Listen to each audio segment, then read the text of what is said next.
Just gotta take a moment to double check that stream is live. So as of right now, the update has finished already. I've already downloaded DLC and everything, and we should be able to see Young Oelde here. There we go. Okay, no echo. It's always good to see. How's everyone doing? Hey, Kale, LK, Menzer, Athi, let's go! First things first, we're gonna do some free shot summoning. I think global version is probably gonna get this on Friday as well.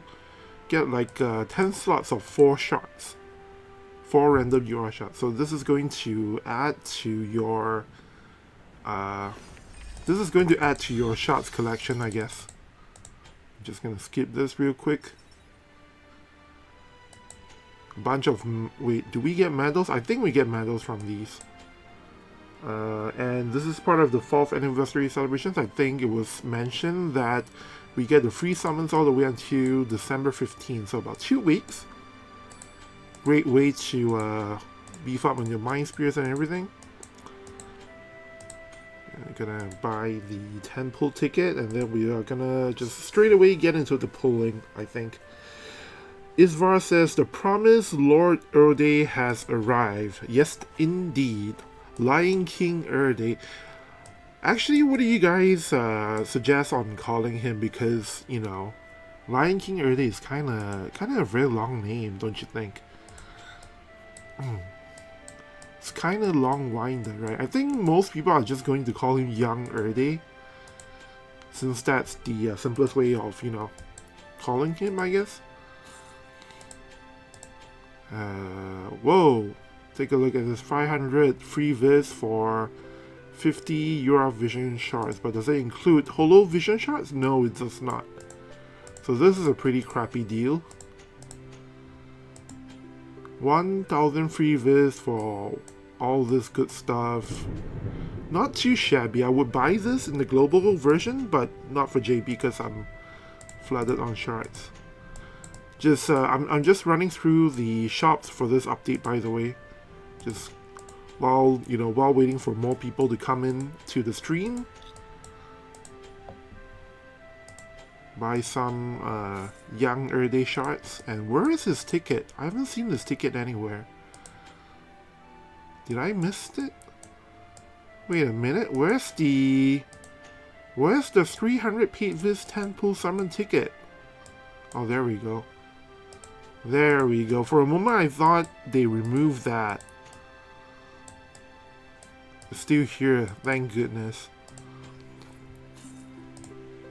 Wheeljust506 says 11 PM here, so can't stay for the live, but I am psyched for the VOD tomorrow. Thanks for the support. Hope you have a good night's sleep, and yeah, check back tomorrow. We're gonna do quite a bit of stuff on this live stream, so yep, hope you're excited for that.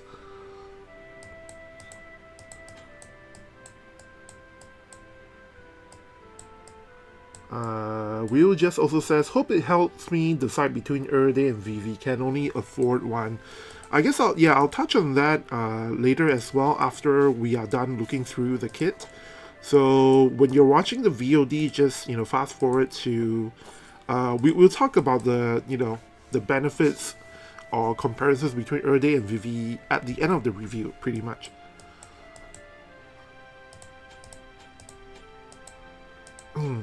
Nix says he is a top 100 just by his looks alone. I hope his kit puts him over the edge. Yep, definitely a good-looking fella. Who knew how good-looking Erde is in his, prime days just by looking at his older version. I mean, honestly, this looks like a totally different person from the regular Erde, if you ask me.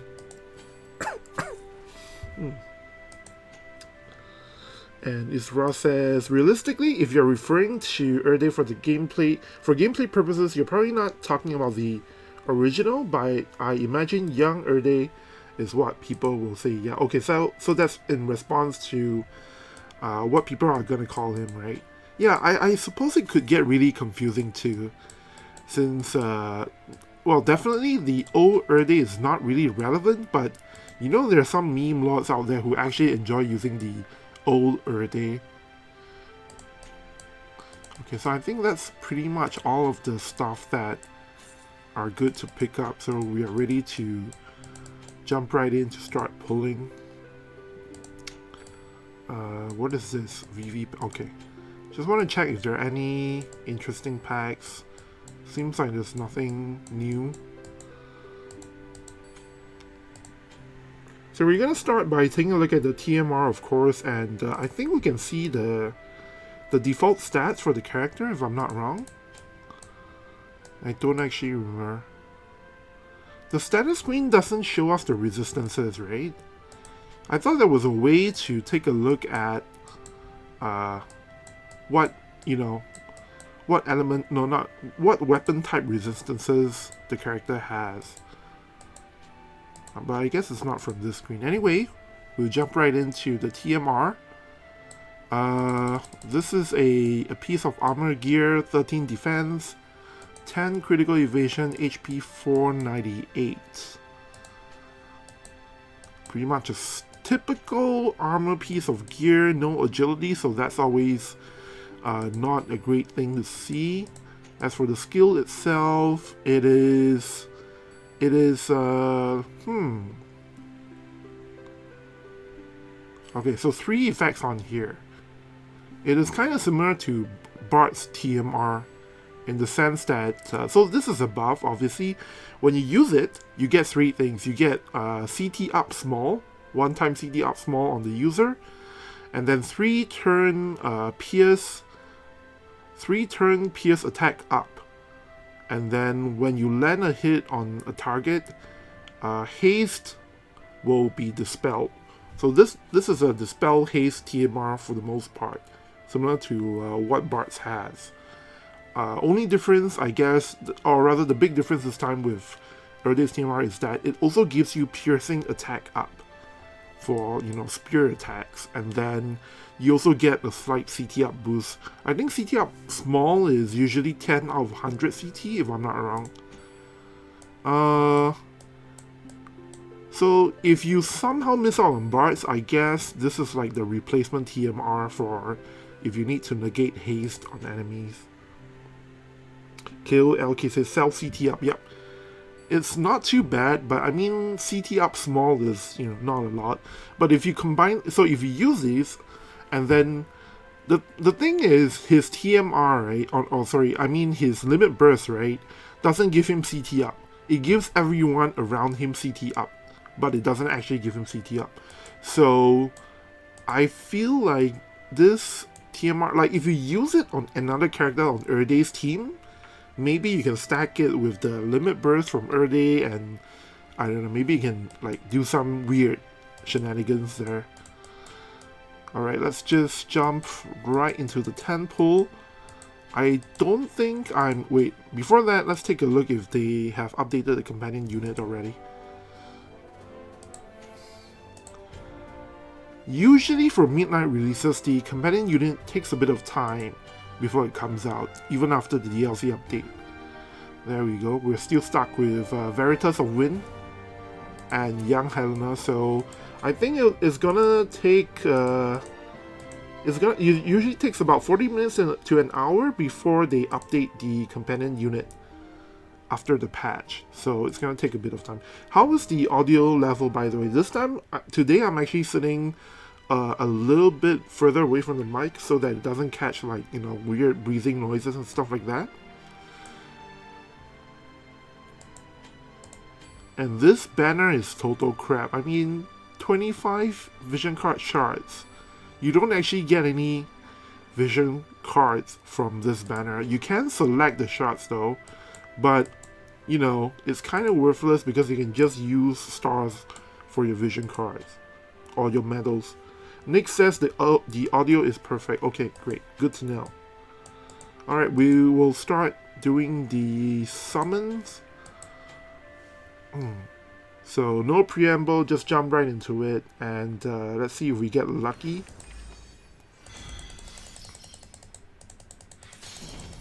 So because I don't think Erde is that strong, I'm not going to go crazy with the summons. That's why in the live stream, the title for the live stream, I didn't actually say, I didn't say that we're pulling for Erde, because most likely we're not going to go to pity. We're not going to do, too much of a, we're not going to do too many pulls for Erde. If we get him early, I will enjoy building him, I guess, but for the most part, I feel like there's so much stuff coming in December, it's probably way better to hold on to the visual. Now, is there, I really hate it that they no longer do the 80 Mind Spirit pulls. Okay, so I need to think about if I want to pull on this banner. But in the meantime, what you're going to do is take a look at the new Guild Battle map. And we will actually be doing some mock battles today. Whoa. Let me check what is the status of the teams available. So give me a moment. We will be doing, I think, quite a bit of mock battles today because I need to wait for the companion unit to come out. And then after that, if we are to see the unit in action, I have to wait for if somebody is going to build the unit going to build Young Oelde to level 140. One thing I'm doing new this time is I've actually made this extra view so that I can show you guys some examples of good builds that we've been seeing in Guild Battle. So I think a lot of people have been asking me for Zidane and Vivi builds, and through this thing we can I'm gonna show you guys some examples tonight. So okay, there's nobody is using Zidane right now, so I can't really show you Zidane, but hopefully someone will change to it. But so the thing with Zidane is that after Wind Veritas is out, Zidane is really not popular right now. So I'll show you guys an example of what a good Vivi build looks like. Let me find a good one.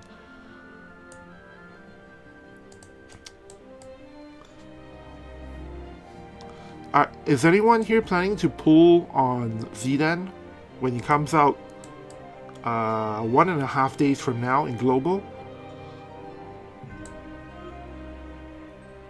So here is an example of what the popular Vivi team in JP looks like right now.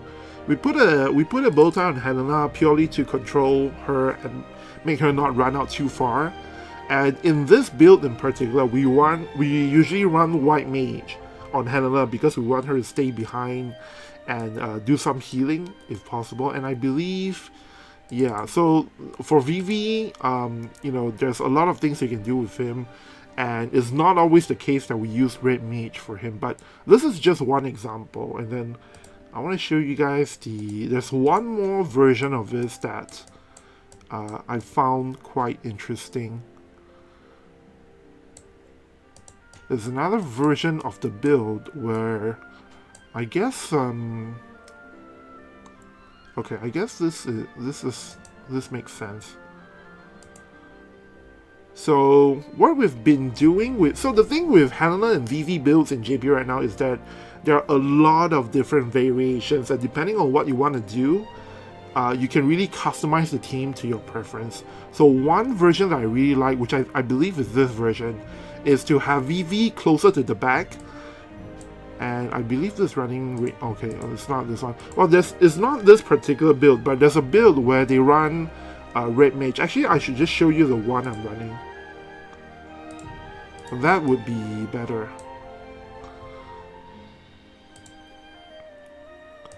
Okay, so this is the version I'm running, and it basically relies on Vivi to cast fast casting on Helena so that she can almost take a double turn to do AoE, to do crazy AoE stuff to kill the enemies off, and then Vivi comes out in limit burst, and it's really been a lot of fun. And later on today we're gonna show you guys some footage of this team against a bunch of other teams on the new Guild Battle map. But for now, I think we're going to go and check out something else first while waiting for people to update their teams. So just give me a moment to switch out of this.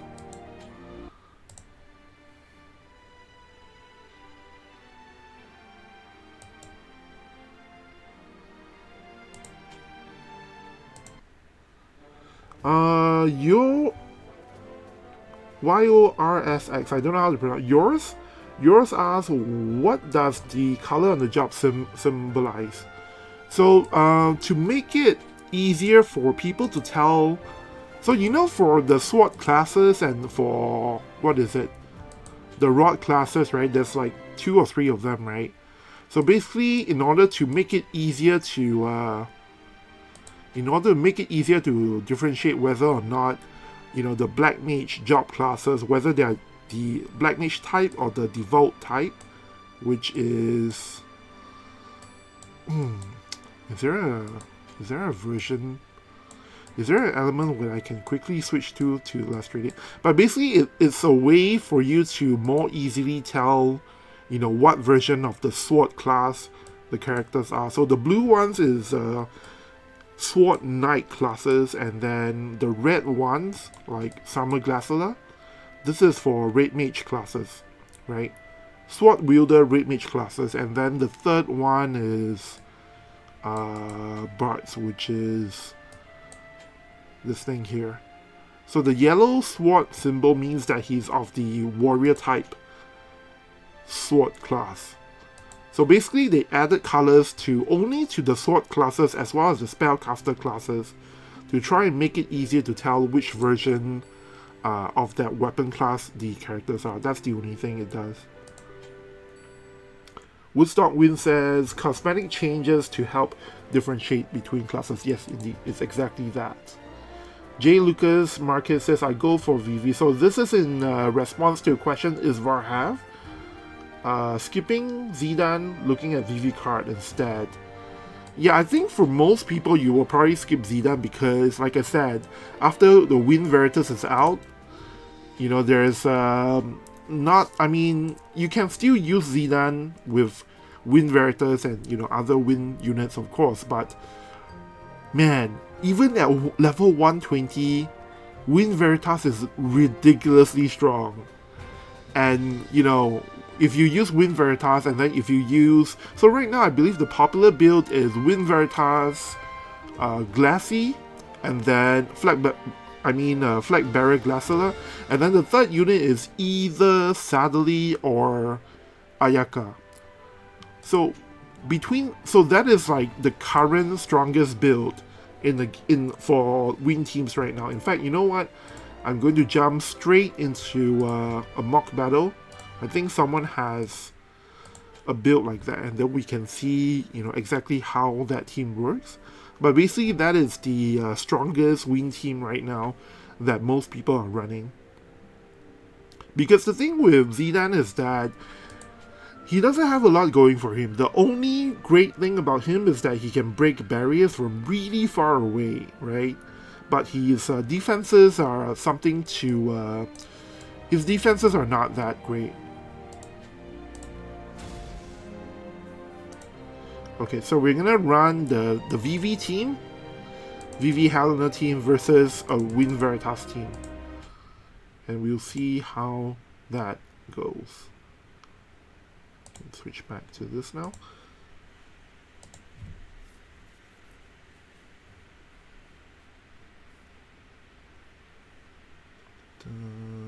Okay, so I haven't read a lot of the earlier chat messages. Manny says, hello Odaiba. GL are diluted. Global version is diluted with Helena, Ray, Arena teams right now. You mean saturated with Helena, Ray, Arena teams? Yeah. The thing with that is, in global version, Helena teams are even stronger because we do have Edison Ray, and I think for those teams they're running Helena, Edison Ray, and probably Starlight Helena, right? We do see in Guild Battle in JP, we do see people running Edison, no, not Edison Ray, Helena, and Starlight Helena, and Marshery, actually. Cost 70 Marshery, which I think somebody in my guild put up as a defense team, so I'll show you guys that in a bit as well. But for sure, the global version is going to be stronger just because of Addison Rae, right? I haven't been playing a lot of Arena this week or last week for that fact. And so as you guys know, next Saturday is the global PvP, auto PvP final. So I've been kind of spending more time preparing for that. Okay, so you gotta bear with me here that our teams here are probably not optimized for this map. In fact, I can already see the movements for my team are already out of whack, because I didn't expect the new map to be something like this. But let's see what happens here. I believe the hate is on Veritas, right? I didn't actually catch who suddenly casted the Dogma on, but we'll know in a moment. I gotta turn on the effects as well. It's really hard to see what's going on without the effects on. So I believe that is the... Okay, Rose Blast, the sleep spell from Helena. Okay, so Hate is on Glassella, right? And she's doing a lot of damage.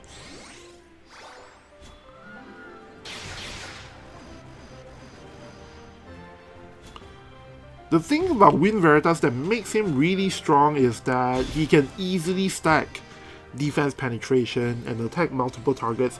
And really the only thing that Wind Veritas really needed was somebody to remove courage and re-raise as well as break barriers. And for the most part, Glassella can do that.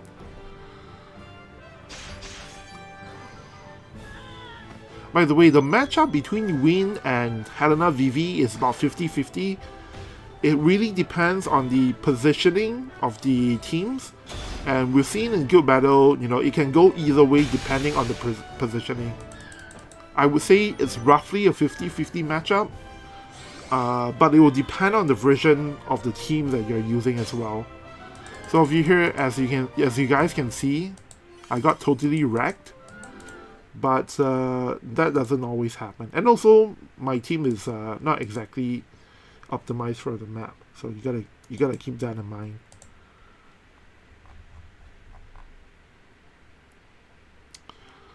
Now let's see if...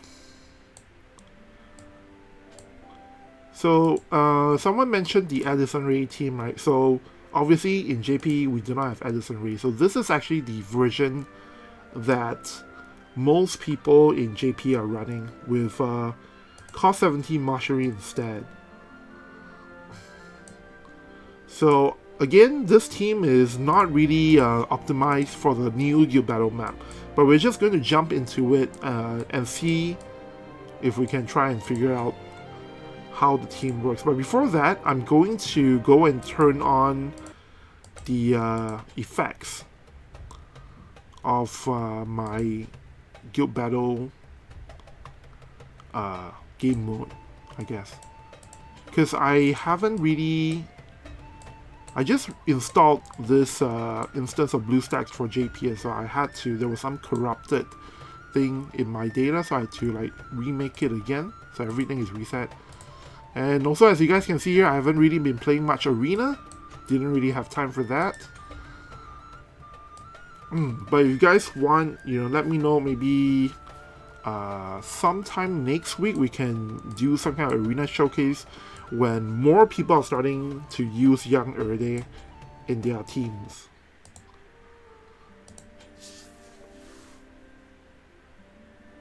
Caesar says Mastery is only there to heal and revive. No, it's for status effects and the barrier as well.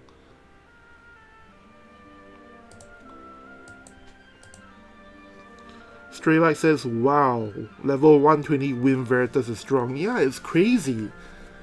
And, as you guys know, Wind Veritas is a free unit that everybody has access to.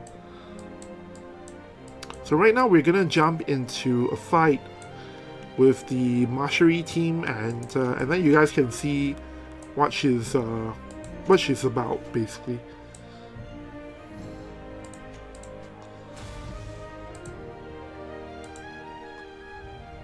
Okay.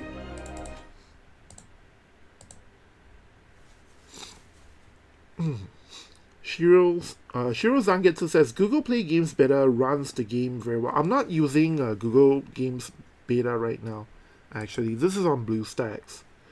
The thing with Google Play Games Beta is that you do require VSync to be on. And I guess in the future, I when I'm doing streaming, I can do that because I'm only going to have one instance of War Divisions on anyway. But in my daily, in my daily life, when I play War Divisions, I usually have multiple instances of BlueStacks running at the same time because I need to be able to access my JP and global versions of the game, and it gets kind of inconvenient if I'm limited to only one instance of War Divisions. So for that reason, usually I don't use Google Play Games Beta. And also in the past, when I did use Google Play Games Beta, I did find that it actually crashes quite a lot. So I'm not sure if you guys still have that problem, or if maybe they've improved it. So I guess I need to check it out. Let's see here. Isvar says Marjorie's auto hit or Marjorie's sure hit can be useful as well. Yeah, I've rarely seen Marjorie actually attack, so I'm not too sure about that. But maybe we'll see it here. So re-raise on Helena. Marjorie comes in for a Calamity Wall. So that's the main thing about her, basically. Calamity Wall is pretty OP if you ask me. The range is super huge, and Marjorie can keep casting it over and over again. So Vivi comes in for Protect, and I believe I have it set so that Vivi's next turn will be he will start to cast Haste, and then first on Rafu before going to Helena.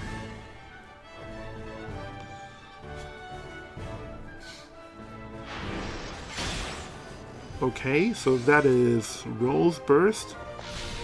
Limit Burst coming out for my Helena. Look at that damage! Look at that damage! The Calamity Wall is like... How much of it does it cut actually? I don't actually remember, but... That is crazy though.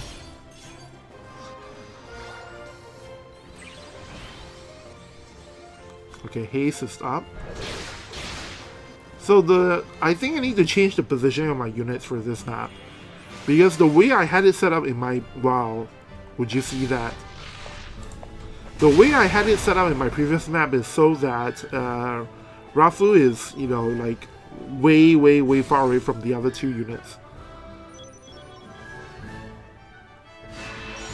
But I mean, obviously, in global version, obviously, instead of Marjorie, you can use Edison Ray, and I think most of the time that would be the better choice.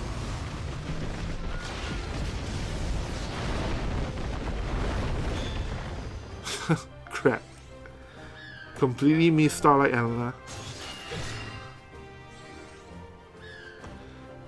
The really crazy thing about Vivi is that his limit burst is like 80 to 90% chance to stun, even with protection.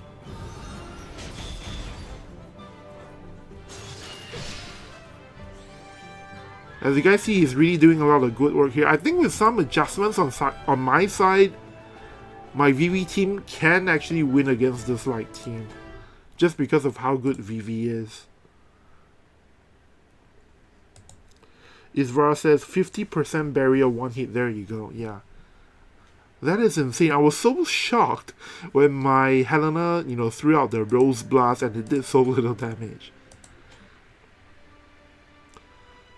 Okay, we're gonna jump right back into the screen. I think if the companion unit is not out yet, I think we're going to go and try out the FF9 Festival of the Hunt first. Oh, there we go. He's here already, finally.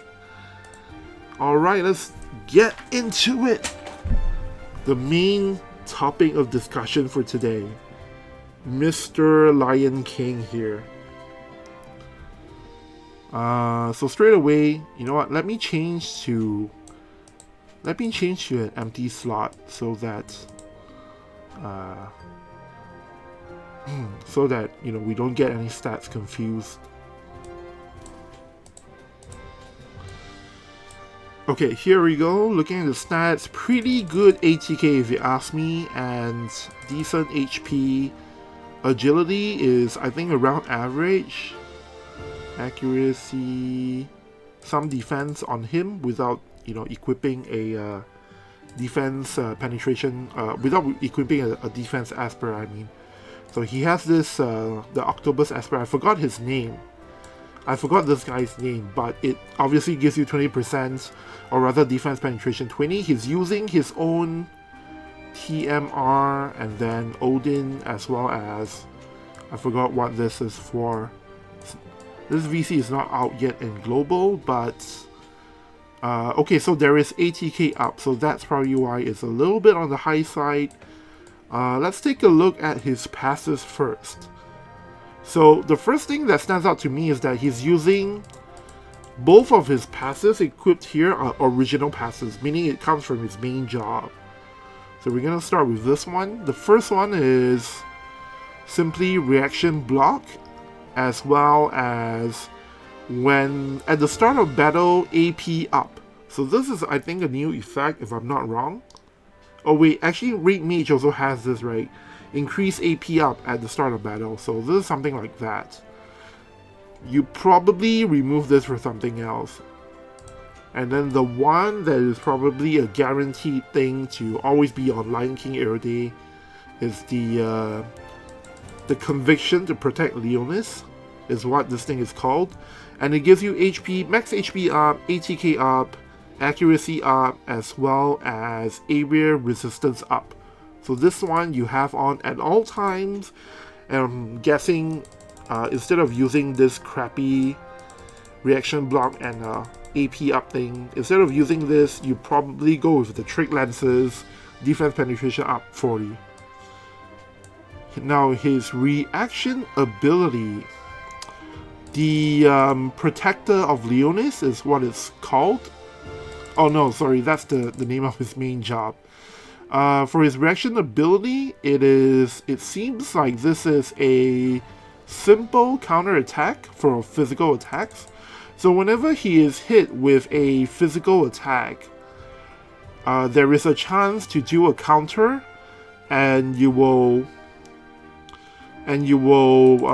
there's a drain effect as well. You will drain back the amount of HP that you deal in the counter attack. So this is similar to the Dragoon counter ability. Range is 2. Not that fantastic. I think you probably want to equip something else, but maybe this is the best he has. Kale Alki says 50 single target resistance. His spear or 140 must be nice. Let's take a look at his spear. Assault type, 33 HP, 173 attack. And what is this? MAG 6, so it's useless. Critical 4, accuracy 4. The generic passive here is PS attack up 15, and there is no ST resistance up on this thing, right? There is actually area resistance up on it. So there's two effects here. The first one is reaction block 30, and the second one is when the user has above 70% HP, he also gets area resistance up 15. And this is limited to these jobs, basically, I think all of the spear wielding classes. So obviously Young Oelde has it. This is Stacked Lancer. I believe this is Celebration Jaden's main job. Flag Bearer Glassela also can equip this weapon and get the special passes.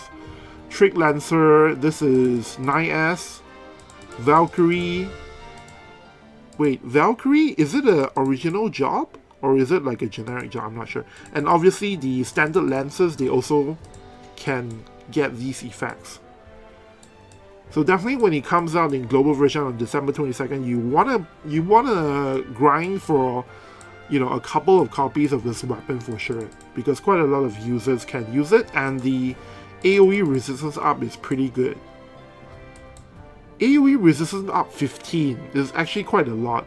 I wonder if it'll stack with the Brigandine armor.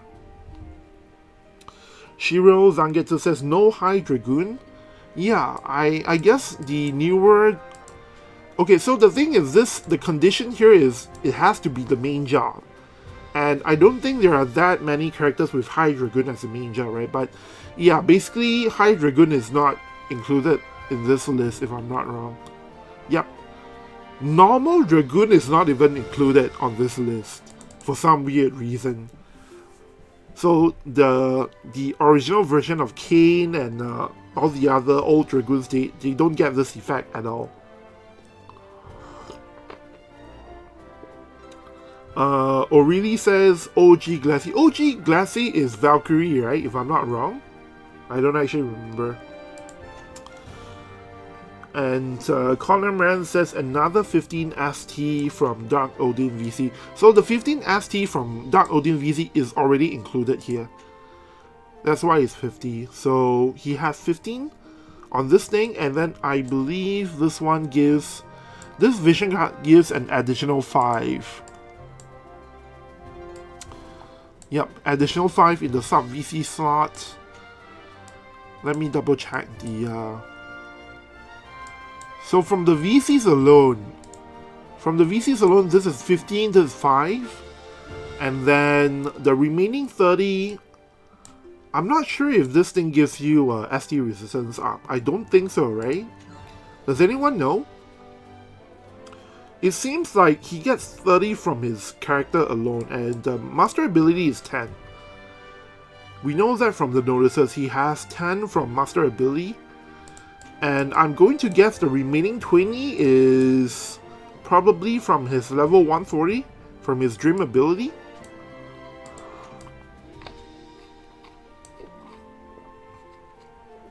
Because the one from his passive is area resistance up. So that explains why it's 30 here. It's probably something like...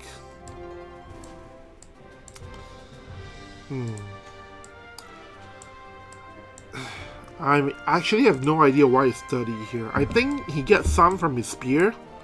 15 here. So I'm going to guess the passive gives him another 15, resulting in 30 area resistance up. Nordic says you can check the stats numbers and see the green numbers. That means add ones from gears and whatever. Okay. How do I do that?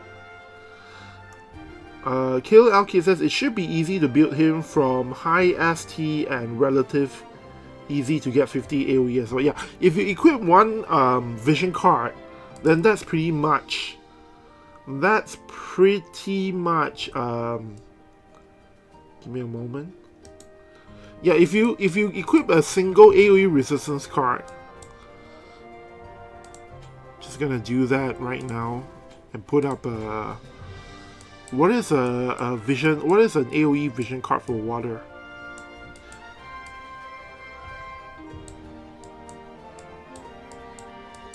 I'll just put Death Machine. If you just put Death Machine or any AoE resistance card, it's 50-50 already. So this is really quite strong in terms of the defenses, I mean.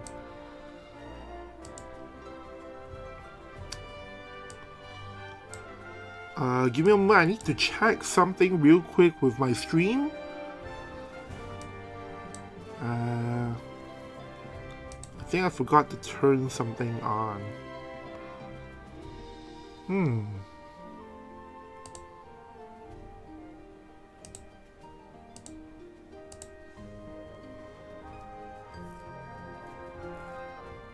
There's not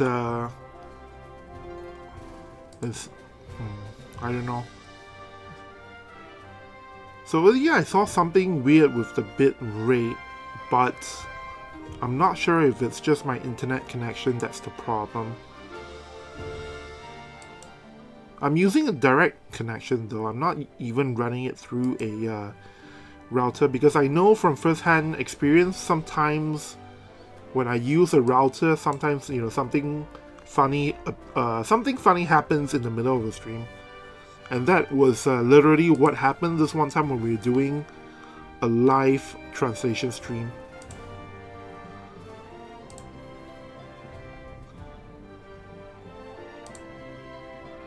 Okay. Okay.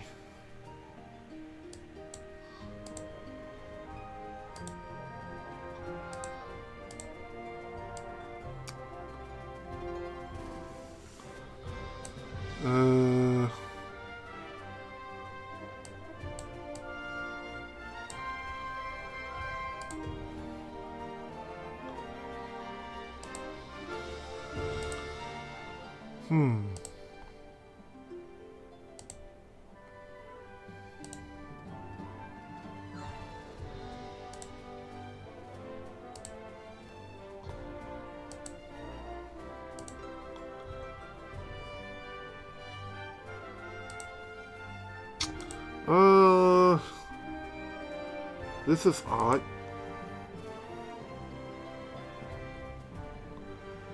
Okay, I think I can't really fix it right now, unfortunately. But just let me know if you guys see like some weird defects, or like if the text doesn't appear properly or anything like that.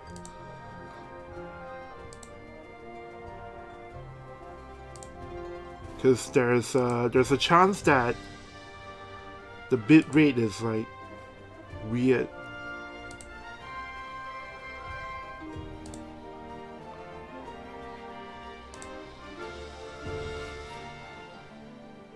And I don't know how to I don't know if it's a setting that I have in my OBS that's causing this issue, but I basically didn't change anything from the previous time.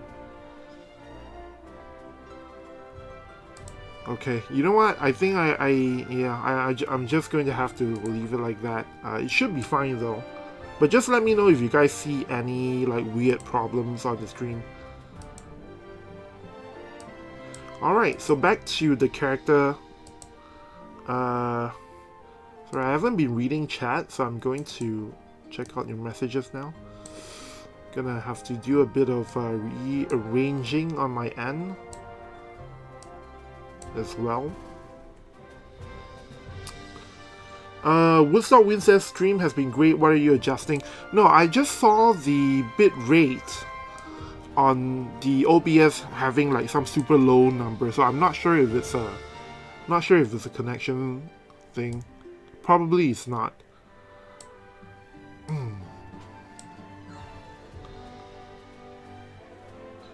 Kevin says Dark Siren on main slot for additional 10 AoE resistance. Dark Siren, I have that card, but I'm not sure if I max it out. Okay, so obviously there's a bug here, but it's not anything to do with my streaming. It's just sometimes the JP version app does this thing. So this is not due to the bitrate, just to explain. I don't have Dark Siren maxed out, but I can see what you mean by adding the area, adding the resistance up.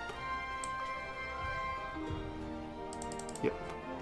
Okay, anyways, let's get back to discussing the character, going through the kit. Carlos asks, does he have any pierce resistance? So far, I don't think so. Not even on the weapon, right? There's pierce attack up 15, but no pierce resistance penetration.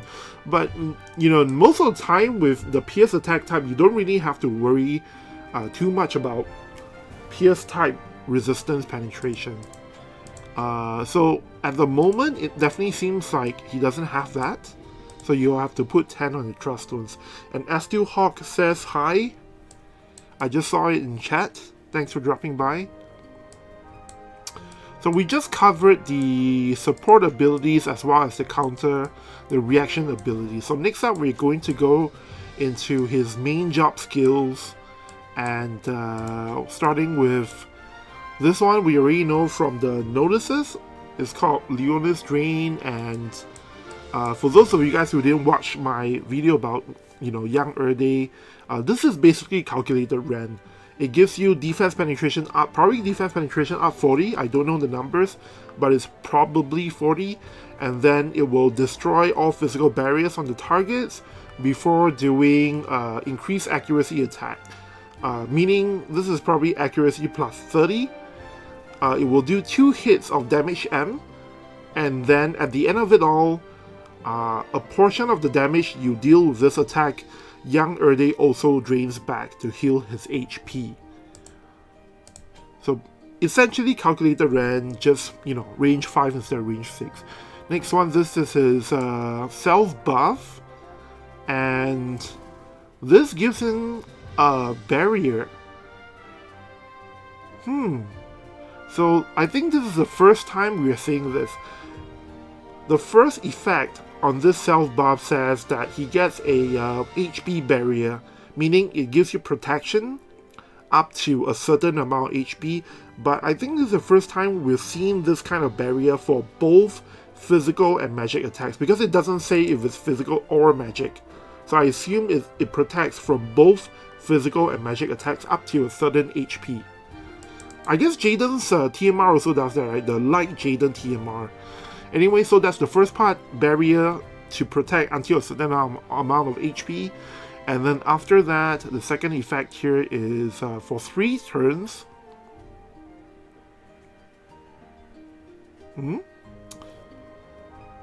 Wait a minute.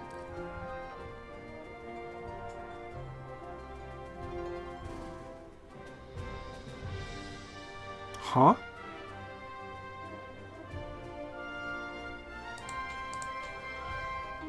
So it's really confusing because this is supposed to be a self buff, but it says here for 3 turns for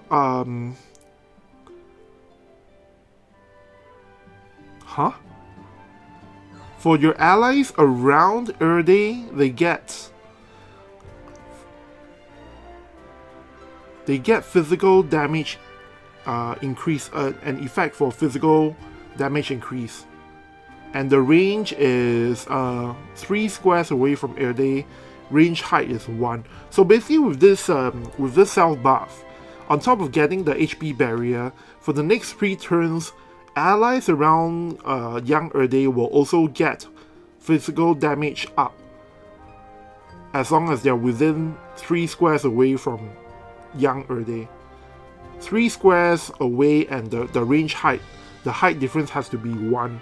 So he has a aura thing like Summer Glaciella basically, except it's not for defense but it's for offense instead.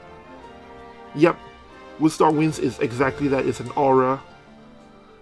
It's the opposite of the Summer Glaciella aura because it's an aura but it gives you offensive buff instead of a defensive buff. So the defensive part of this move is just the HP barrier for Erde himself. So next up we have this funny shaped AoE attack that will basically do damage, damage M to all targets and cause CT down M on them as well. CT down medium, that is like what, 200, right? Or 20 out of 100, right? Not sure if the AI will actually use this, but there can be situations where the CT down might be interesting. But the range is kind of weird, so don't know how good this will turn out to be. Next up, we have what appears to be a single target move. So this is his low AP move, and it will do damage S. And it's a piercing move, meaning if you're targeting someone at the back, anybody in between can be hit with it. And it will also dispel all debuffs on Young Erde. Next up we have the AoE buff. This is something we've covered already because we know about this from the notices.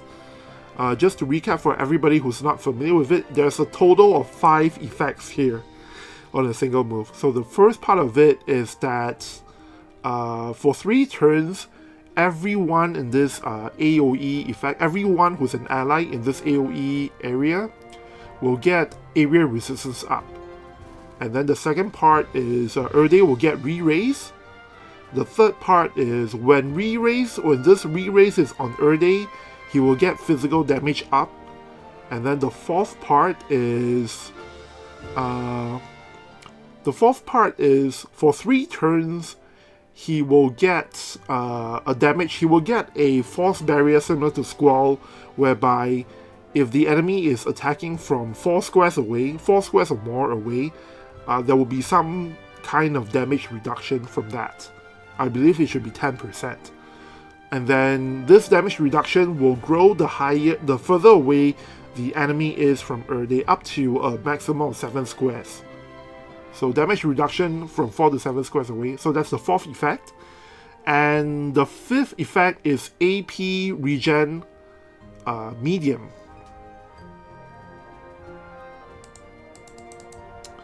The 5th effect is not a 3-turn effect. I thought this was a 3-turn effect. But the 5th effect is just a one-time AP regen medium.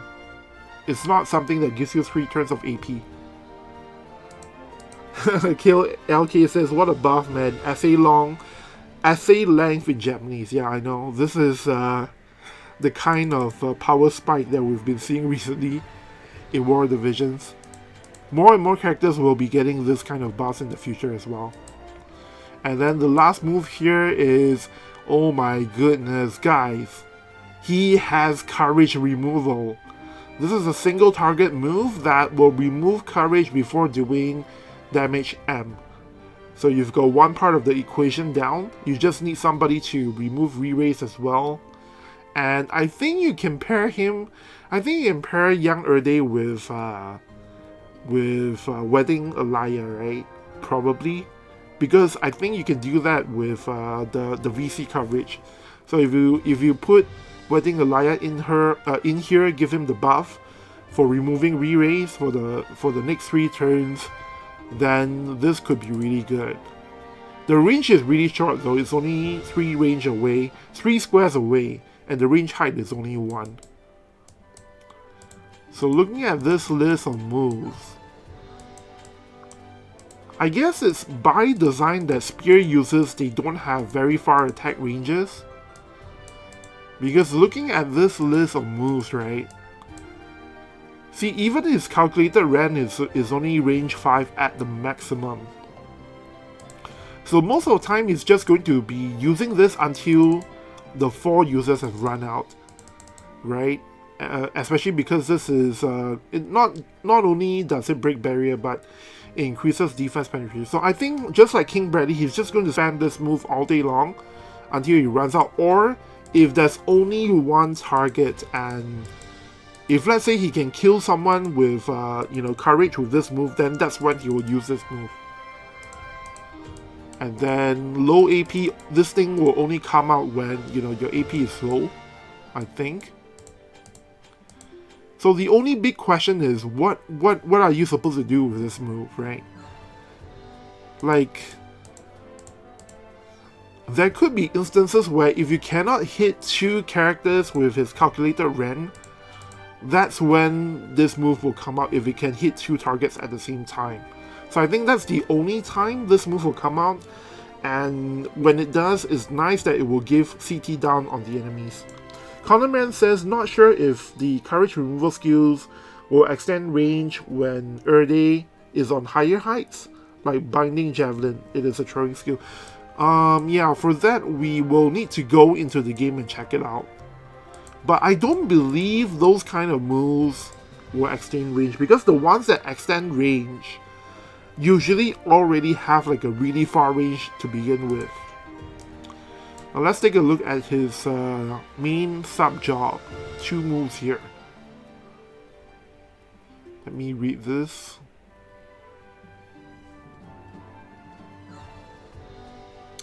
So this move right here is another single target move. Only 2 squares ahead. And what it says here is that it will do damage M to the target, and it's piercing, so if there's somebody standing in between, they'll get hit by it as well. And it has a chance of causing disable on the enemies. Because it's damage M, I think even if you use this, you probably the AI would not be using this at all, because you already have a damage M move that's a single target move here. So this move, the courage and removing move, will always block. Wait, actually no. Actually, if you equip the main sub job, the courage remove move will only come out if you can actually remove courage. Because the move right here is lower AP, but it does the same damage as his level 120 move. So if you have this equipped and you have an enemy that's 2 squares away, you will default to this move instead. And he has the Dialdo range move. I don't know what this kind of range is called, but this is an AoE attack that will do damage M to all targets, as well as decrease their AP. So I think this is the same as Dialdo, right? Does anyone know if the effects are different? I think there's a chance that you may want to equip the main subject just for this move, just to give you an additional AoE attack option. Could be really good if you catch 3 enemies at the same time, but I'm not holding my breath. I think most of the time you're just going to be using what was the move I was thinking of? So the thing is, he has a barrier already on his main job, HP barrier. I don't think HP barrier can stack with physical barrier, right? I think it'll be quite interesting to see what sub-job people end up using on Young Oelde. Xreal Norris says, saw you were live and wanted to come let you know I appreciate your videos and translation. Oh, thank you. Thanks so much for dropping by, Ezreal. Irvin says, I think Dialdo removes all bars with that skill. Okay, so it's a different skill altogether, just that they share the same attack range. So overall, I am definitely not in love with Young Oelde. It seems like, other than the calculated Ren-esque move, he doesn't really have a lot going for him. He needs to go up really close to the enemy to actually do anything.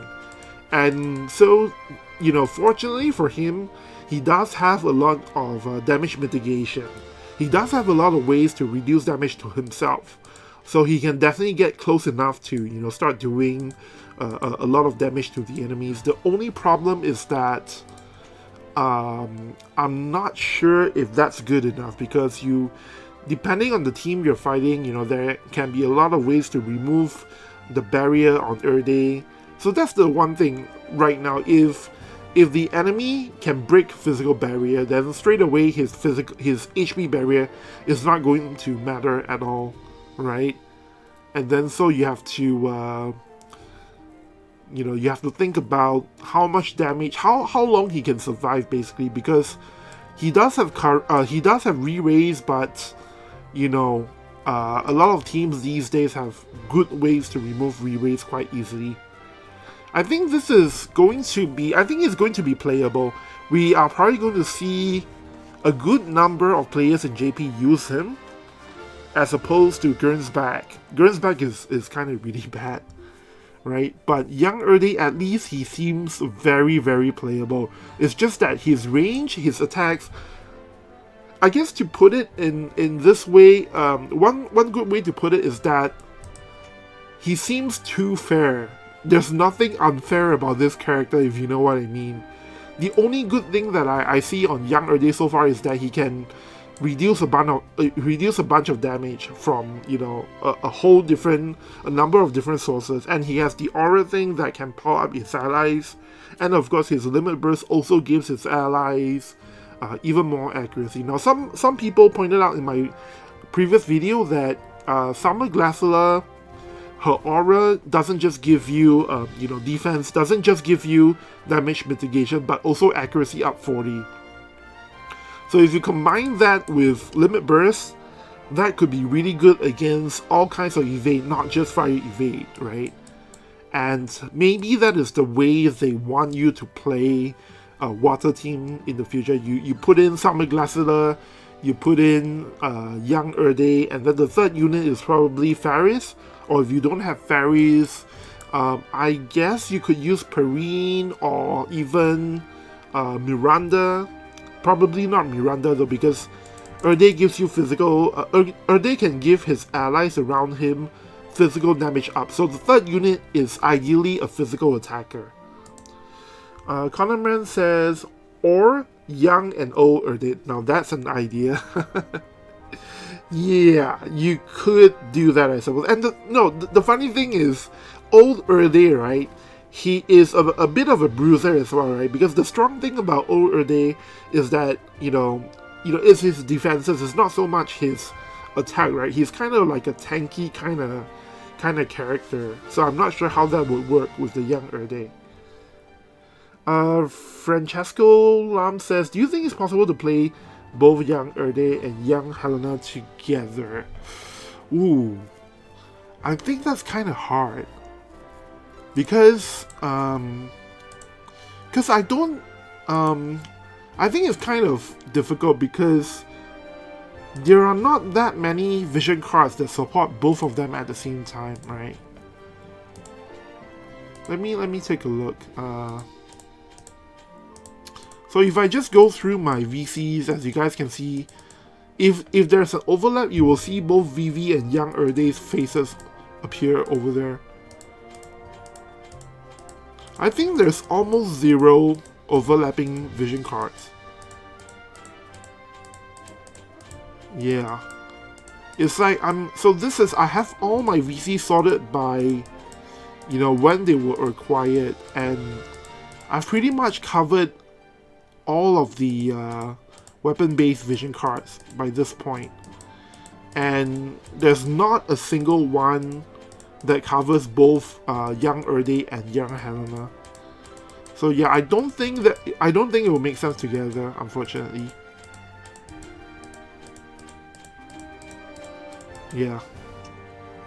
You can try, of course, but you will have to use generic vision cards, which is not ideal. Now for the, for the Black Mage. For the Black Mage team, right? Actually, because you're using, let me just go back to my team. So as you guys can see here, I'm actually using quite a lot of generic vision cards. Like Odin. Okay, Odin here is a replacement for the Halloween, Salia vision card. Halloween Lucia vision card. Because I don't have that. It's supposed to go here. But as you guys can see, even without that, even if you replace that with the Halloween vision card, for this particular team, because you are mixing Black Mage weapon type with Mace weapon type, you do have to run quite a number of, generic or universal vision card. But with Young Helena and Young Erde, they don't even have anything that overlaps. And so it's going to be really difficult to find 6 vision cards that are universal to all of them. And you have to run a weak AoE resistance card, you have to run a weak single target resistance card. It just doesn't make sense.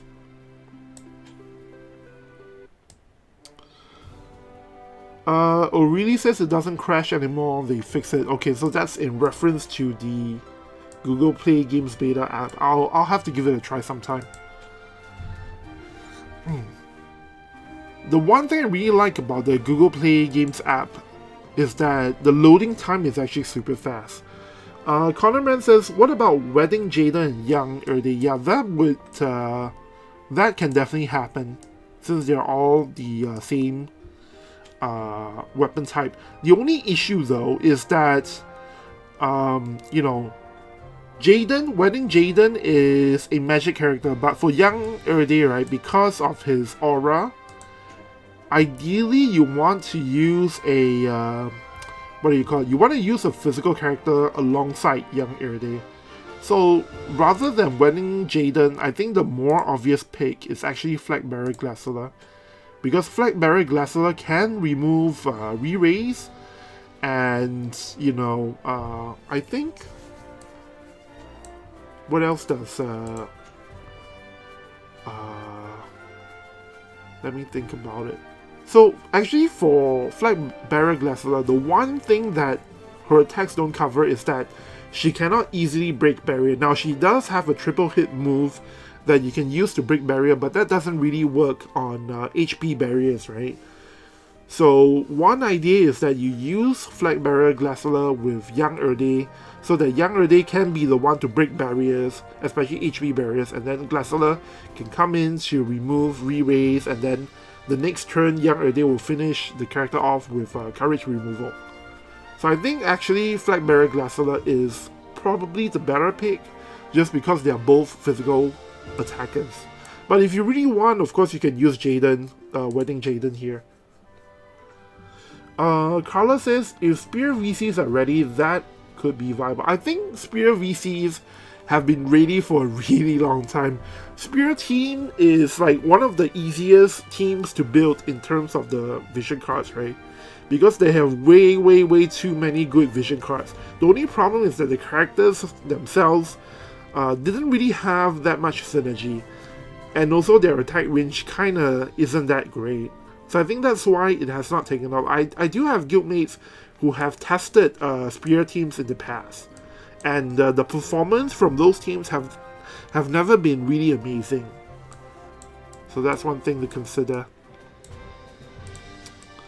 So I didn't mention the limit burst earlier, but I think most of you guys already know, right? It's a two-part move. The first part is basically just reduce pierce damage resistance down on the targets before doing damage L to the enemies. And then the second part is for this range around Erde, all allies except Erde himself will get CT up small. And then on top of that, everyone in this range, including Erde, will get ATK up, or rather ATK greatly increase and accuracy greatly increase. So it's not really a good limit burst, especially since the cost is 49. This is really expensive. So I think I'm not even sure if you want to have this thing on. He probably doesn't have that much AP for you to be able to use this and still do everything else. Alright, so now I'm gonna check Guild Barrel real quick and see if somebody is on their way to building the character. I don't think it'll be that quick, but I don't know. Sometimes my guildmates surprise me. So just give me one moment as I check that right now.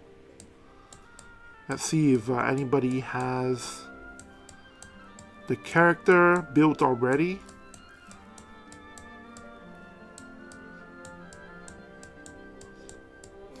Okay, so far nobody. It could be that Young Erde is not popular enough for anybody to want to build him right away. Oh wait, no. Holy cow. So this is a first take at the character. I guess it's not really optimized yet, but this is one idea that my guildmate has on the character.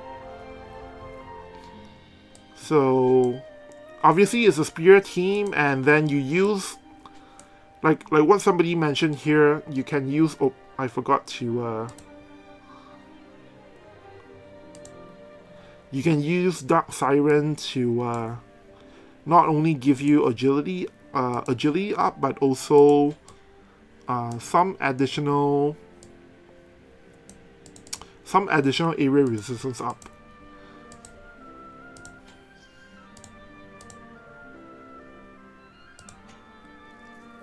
So AoE resistance here, and I guess this card gives you the single target resistance, right? Single target resistance 16, ATK up 50%. Wait a minute, this is actually really good. The VC coverage is actually ridiculous. Ridiculously good. You have 50% ATK up over here on the main slot.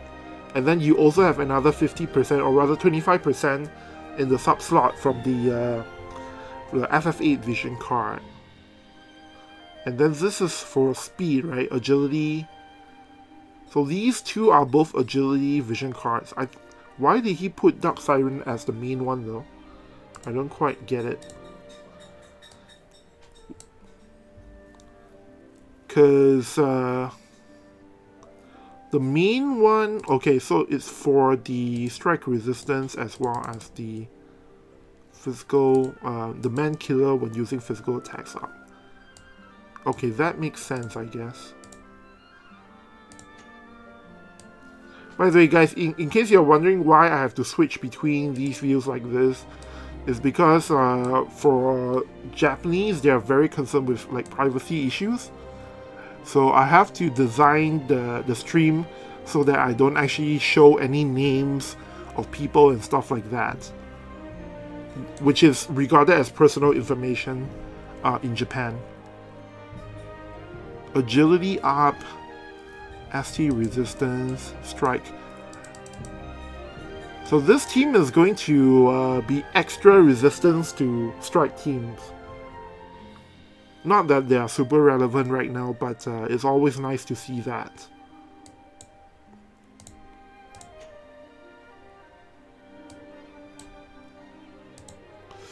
What do you guys think of this build? Because you can definitely substitute the vision cards with some other stuff. There's like a billion pierce attack vision cards out there, if I'm not wrong. Critical damage up, and there you go. This one also gives you pierce attack up. I think this adds up to a lot of damage, and then he has spells on this thing. And you know what? Let's go ahead and give it a shot. But first, I have to fix my. But first, I have to fix my attack team.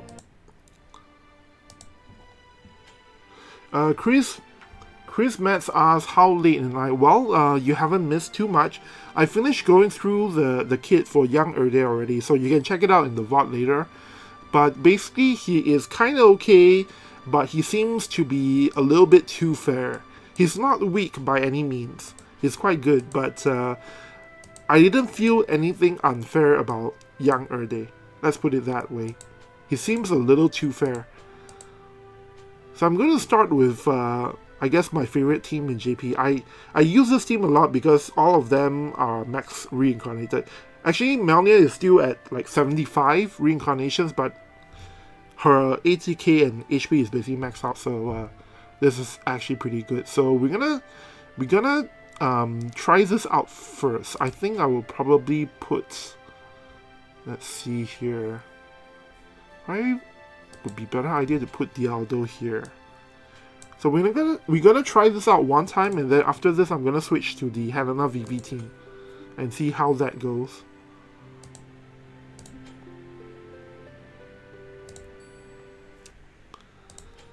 Just give me a moment as I load that up. Chris Matt says, aren't the Aspers more important? Did you try ice-water mixed teams yet? What do you mean ice? Like, can you give me an example of what you mean by ice-water mixed teams? Not too sure which type you mean. The one that's really popular is Summer Glacialer and Howlets. And then the third unit is like whatever, Farius or Reagan or somebody else.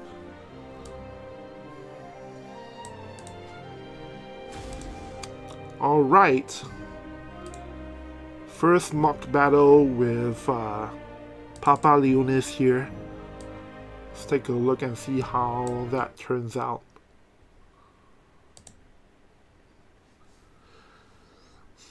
Manny says, Odaiba, please check paid banner offer, please. Okay, we'll do that in just a moment, right after this mock battle. Henko says, glad that from what I've seen, Young Oelde doesn't disturb my original plan to pull for VVVC. Yep. Vivi and VVVC so far seems to be way more oppressive than Young Oelde. And besides, hey, Young Oelde is not limited, so you can always luck sack into him, you know, sometime down the line. Francesca says, Team Spear actually seems strong, finally. Yeah, this is kind of like the missing piece for them. Because in the past, when I've seen Spear team, it's usually Dialdo, Glacier, and Wedding Jaden, right? So you have a mix of physical and magic attack types. The only problem is that, as a result, because you are mixing attack types, the damage is the VC coverage doesn't give you as much damage. But you have two physical spear attackers, and if they're both like top of the line, then I think the synergy is better, which is what Young Erde is doing here. And then on top of that, Young Erde gives you things like a barrier, not barrier, an aura that increases damage and everything. So Young Erde coming in with area resistance, re-raise, and AP regen. Wait, so AP regen is the 3-turn effect, so I was not wrong about that. It's just that the wording seemed really weird, but it is actually a 3-turn AP regen. The Bell's effect. 5,000. Did I? So the berry is only 5,000. Or maybe my friend didn't max out the skill yet. So I'll take a look at that in just a bit. The Aldos going at each other. And King Bradley is doing his limit burst here because the AoE resistance on the enemy Dialdo is higher than the ST resistance. Not a lot of damage so far. Could be that my guildmate didn't finish building Young Erde in all the ways that matter. Okay. So you can see, you guys can see, right, the difference in damage. Holy cow, it's so much different. And that's after breaking the HP barrier. Okay, and that ends Young Erde, unfortunately. So I think he has to rethink the spear team. But then again, I am running, an Earth team with maximum reincarnation, so it's a little bit unfair. Let's try something different. Let's try the Vivi team and see how we will fare against that. So I think I have a better understanding of the map now, and of course we are going to try this as well. Obviously, if the fire team can win, then something is wrong, right? But I don't think they will.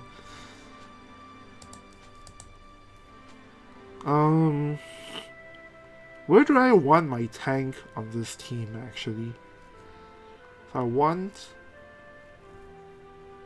I think the tank should be in the center, probably. And then Vivi is on the left. Yeah, I think something like that works. Alright, let's give it a shot.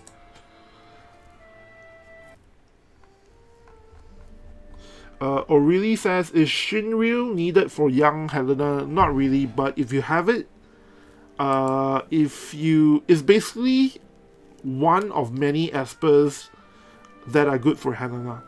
I don't have it as well in JP and in Global. So what I do is I put Dark Siren because, we were able to select that during the recent 4th anniversary banner. So when people don't use Shinryu, most of the time I see they use Dark Siren on Young Helena. But you can use Bahamut or any other thing, it doesn't really matter that much.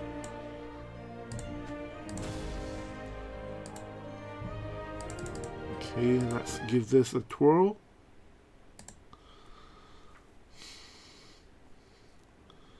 Oh, and many just asked me to check the payback. Sorry, I forgot about that. Chris Matt says, he seems to be a tech more than an anchor for a team, is all. What do you mean by that? Young Erde he's not pure damage, he's a bruiser, and what stands out about him for me is his way of being able to actually take quite a bit of damage, right? And then of course he provides some support utility to the team as well. So that's why you should ideally have like a good physical attacker to round out the team. So somebody like Lassala is, I think, quite ideal. Ferris is okay, I guess, because I think Ferris' attack is about the same amount of damage as Young Erde, right? But the thing is, they both have support abilities as well, so I think it may be good enough, but I'm not too sure about that. Henko says, seems the Spear team doesn't churn out enough damage from that battle. Yeah, so far. But the thing is, you have to realize he is using Gersbach, which is widely regarded to be not that great a character. It almost seems like Gersbach only exists to solely counter Soul. Connorman says, I still think that Spear team needs Pierce resistance. Pierce penetration. Pierce resistance penetration. Odara, can you have a glance on Young Erde's TMR? Yep, we will do that in just a bit. So you know how the enemy team move? The only thing I've changed here is my team, which is going to be all about Rafu going out and then Vivi casting haste on them. And then hopefully before Rafu can die, Helena will be able to come in from the side and start bombarding them with AoE attacks. Wait, I'm not sure why Vivi is running forward.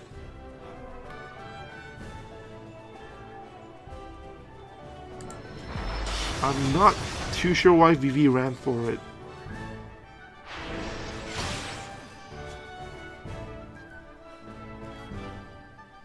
So I think maybe I need to flip Vivi with Helena, because he shouldn't be running for it like that. Fast cast on Rafu, so now Rafu can go ahead. Crap, she's not moving for it. Oh wait.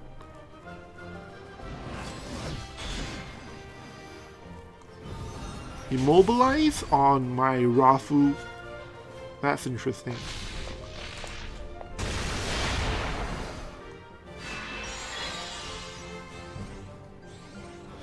I need to check if this team, my enemy team, has the Trust Zone set properly. That could be one possibility. Look at that. Taking 0 damage from Vivi. Vivi coming in for the killer move.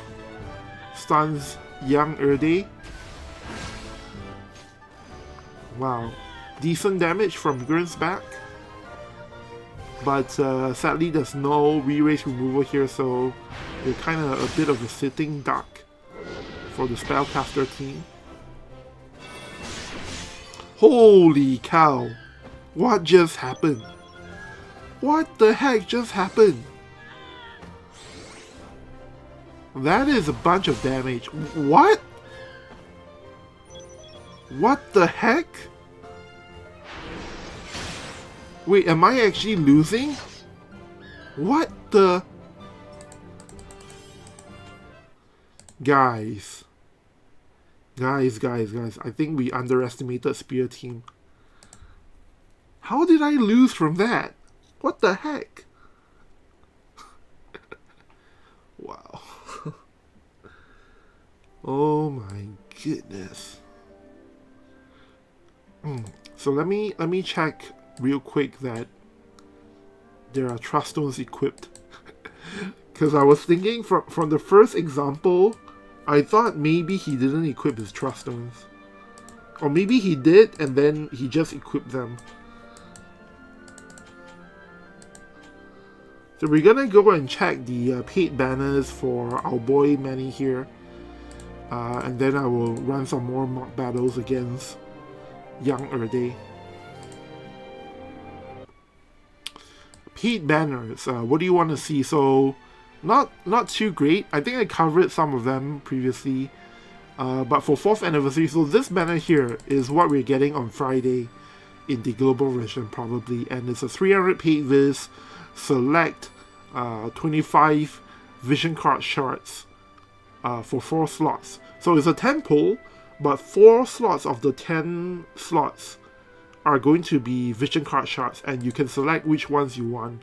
So for example, I could select this, and then one more time this, and then the third slot I could select, like this, but I'm not gonna select all 4 because that will lead to me summoning. So this is a completely crap banner, but it's only for 300 paid vis, so if you really need vision card shards, this is a good way to get them, but most of you probably have enough vision medals in your mock shop, so don't do that summon. And then for Young Oelde, as usual, you have the free vis 4-step that you can do 2 times. Paid vis banner is the same as usual, and then we do have the regular featured pickup summon, and I think that's about it. That's about it this time. They didn't really add a lot of banners. Was there something else that I missed? I don't think so. Many seems really shocked. Just 300 paid vis, yeah.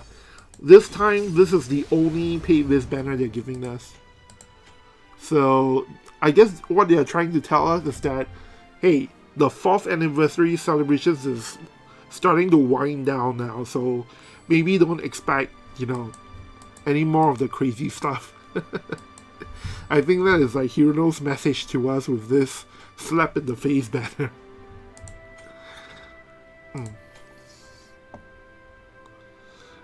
Straylight says, and the new meta unit is mostly weak to Pierce 2. Wait, what do you mean by that? What new meta unit is mostly weak to Pierce? So guys, just in case I may have, just in case the first time when we did the mock battle that my guildmate hasn't equipped Trustos, I think we're gonna run this one more time. And it's great for the people who didn't watch it the first time as well. And this time I'm going to properly check that the Trustos are equipped. Because sometimes that can happen, at the start of, at the release of a new character, really, when you have people who finish building the level 140 very quickly, sometimes they don't have enough time to put all the trust stones. So I just want to make sure that that's not the case here. Just give me a moment as I confirm that. And this time he has changed the team to a slightly different composition. So I'm going to show you guys the build. So it's still a, in progress kind of thing. But just to make sure the Trustos are all here before I do fight. So this time around, we're gonna see what happens when he's running, wedding Jaden alongside Young Oelde, and with Keen Blade as well. So other than that, I think he changed this vision card. So this vision card here is different from Global. In JP, Summer Jaden's vision card is a weapon type VC, so that's why it's being used here. And then of course you have the Halloween VC for more damage and extra single target resistance as well. So with all of that, we are at 47 single target resistance and 31 area resistance. So this is lower than I thought.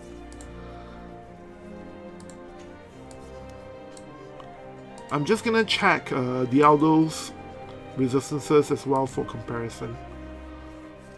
52 and 34. Okay. By the way, I just realized earlier when I was doing the kit review, I forgot to check the attack type resistances and the status ailment resistances. So with this build, Young Erde is neutral with spear attack type, spear attack resistance, and the rest is pretty good coverage. So I guess for some weird reason, Young Erde's weakness is to piercing as well. 60% slash resistance, 32% on magic resistance. This seems really good. I wonder what are the default values. And then for status ailment, 75% to sleep. So you guys know what that is all about, right? It's to counter Rose Blast from Young Helena. Immobilize is at 50%. No, this is paralyzed. Paralysis. 50% resist to paralysis. 50% resist to berserk. 50% resist to toad. It's all because of this thing here, right? Genji Glove. Paralysis, toad, and... Yep. Oops.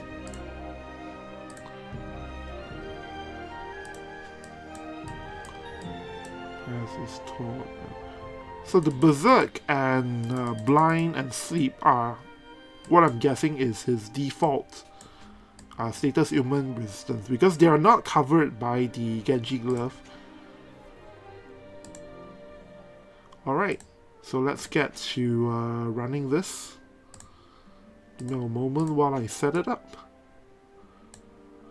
So the good thing is this is completely different from the first fight. Since the team is already different. JB79 says, Erde has innate 50% sleep, berserk, and 10% blind. I'm not too sure about that. Because I forgot to check the innate resistance on the companion unit. So I guess we'll take a look at that right after this mock battle. And Sean Chong reminded me to check Young Erde's TMR. Yeah. We will do that right after this battle. Sorry, I forgot about it. Shiro Zangetsu says Leviathan will actually be a good VC for him, for party-wide effects at least. Leviathan VC only gives area resistance for water teams, right? So if you're going to run a full water team, I guess, yeah, it will now be a good vision card. And next year, once the Elder Awakening comes in, it will be even better.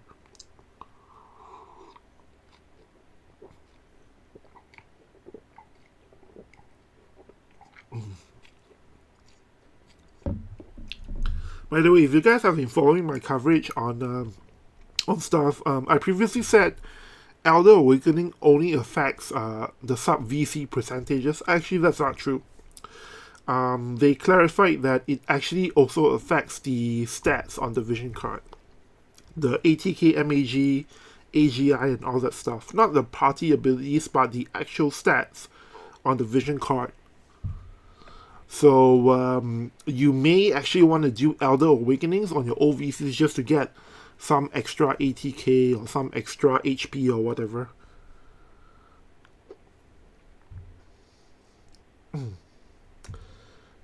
Shiro says it also has pierce resistance. Oh, I forgot about that. Yeah, that would actually make it really good. Alright, barrier on to Jaden, and I think I saw single target resistance on Dialdo. Defense up, shell, and area resistance is in. Hate up on my Dialdo. Magic up and debuff resistance on Jaden. Alright, my Melnia is all in and ready to attack. And this is HP barrier and area, the aura effect thing. So the aura effect for Young Erde does nothing here because the other attackers are all magic attackers. So not a lot of damage because of the AoE resistance increase. I think in the earlier fight, when I was using Young Helena, the AoE resistance percentage debuff actually does quite a bit of work. Because normally the AoE resistance on Dialdo and Young Erde is actually really high. That's why my calculator ran from King Bradley didn't do very much damage. See? Like, even now it's like... Holy cow.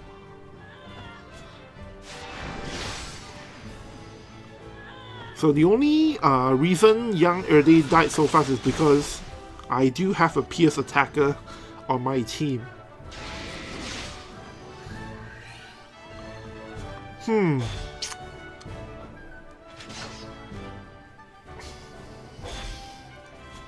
Wait, what happened here? Why is he still confused? I thought it's only like when I hit like, oh, the barrier. The HP barrier.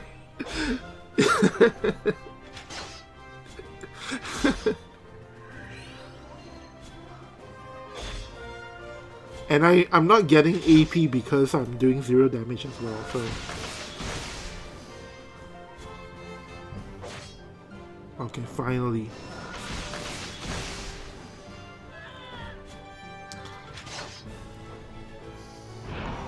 So I feel like I lost. I feel like I lost in this fight because I ran out of AP. And I feel like there's probably something I can do to win this fight, but I do have to admit that this particular version of the Spear team is probably favored against Earth. But as you guys know, nowadays Earth team doesn't always run these units, right? So it could be different altogether. It's hard to say which side has the real advantage. I think this Spear team is not bad. It's just that it will probably be... See, the thing is, if they use Glassula, for sure they will win against the Earth team. So I don't know why he's testing this version instead of actually using Glassula. Like, to me, it doesn't make sense that, you know... Because, okay, so winning Jaden in this team is not bad, right? But wouldn't using the Flag Barrier Glassula be even stronger? Right? Does it make sense for you guys? Alright, so now we're gonna take a look at the TMR as promised.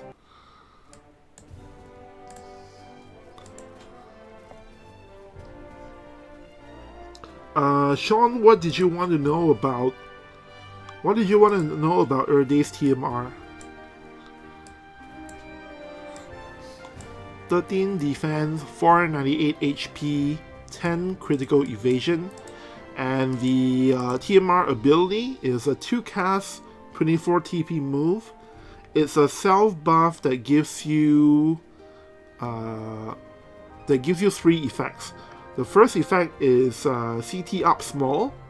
Second effect is for 3 turns, Pierce attack up. And then the third effect is when, for the next 3 turns, when you land a hit, you will dispel haste on the target. Onzon says aquatic punk dad. Yep, that is a pretty apt description of Papa Leonis here. Aquatic punk dad. How about his weapon? Irvin says. Weapon is pretty good. It is something that you can equip on a bunch of characters. The stats themselves are not too bad, not too shabby for an assault type. 173 attack, ATK. And then for the abilities, the passive abilities, the generic one is just Pierce attack up 15. And then for the special bestowed abilities, you do have reaction block 30, and when the user is at HP 70% and above, you also get area resistance up 15. And for these 2 effects, Young Oelde is not the only one who can benefit from them. Stack Lancer, I believe this is Wedding Jaden, this is Flag Barrier Glassula, and then this is any character that has the Trick Lancer as a main job. This is Nightaz, this is Valkyrie, not too sure which characters have that as the main job, and then this is Lancer. So all of the characters that have these classes as their main job will be able to benefit from these 2 things. So one thing I noted earlier is that none of the Dragoons can actually benefit from this weapon. including the High Dragoon guy. Gurn's back doesn't get these two effects, for instance. And then I think, what's his name? Oberon. Oberon also doesn't get these two things for some reason. Irvin says, wow, that looks good on Glassella, right? Yeah, I know. It's... Wait. I want to check something.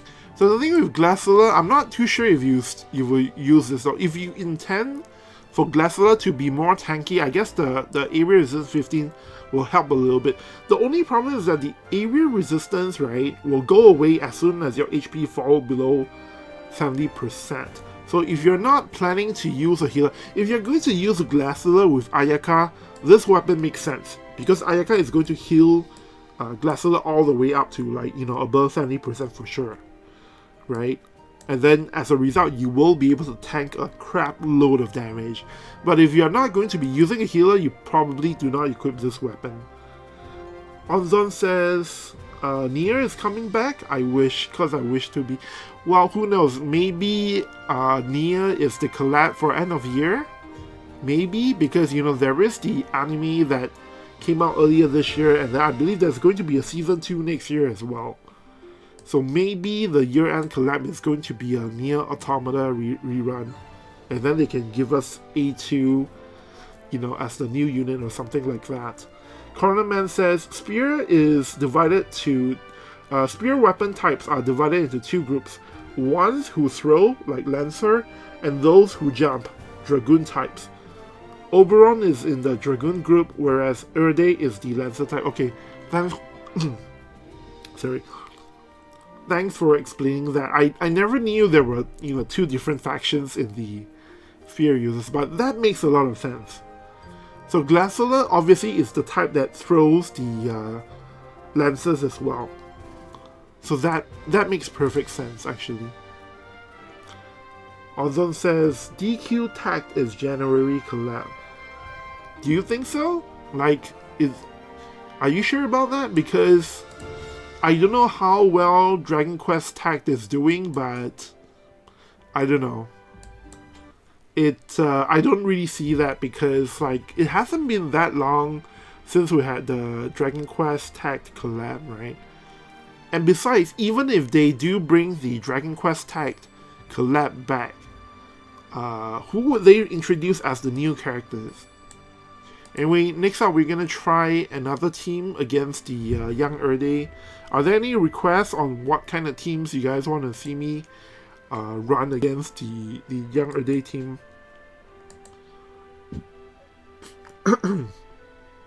For now, I'm gonna put this in and see how that works.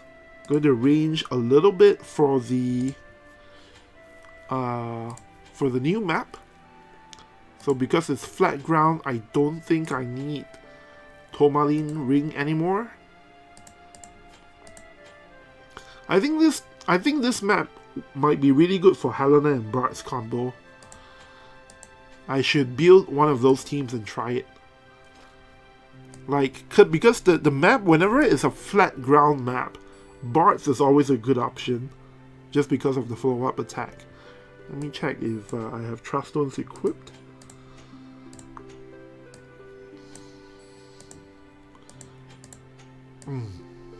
Onzon says, Bianca, please. Oh yeah, Bianca is from Dragon Quest 3 or something, right? I seem to have heard the name in like one of the Dragon Quest movies or something like that.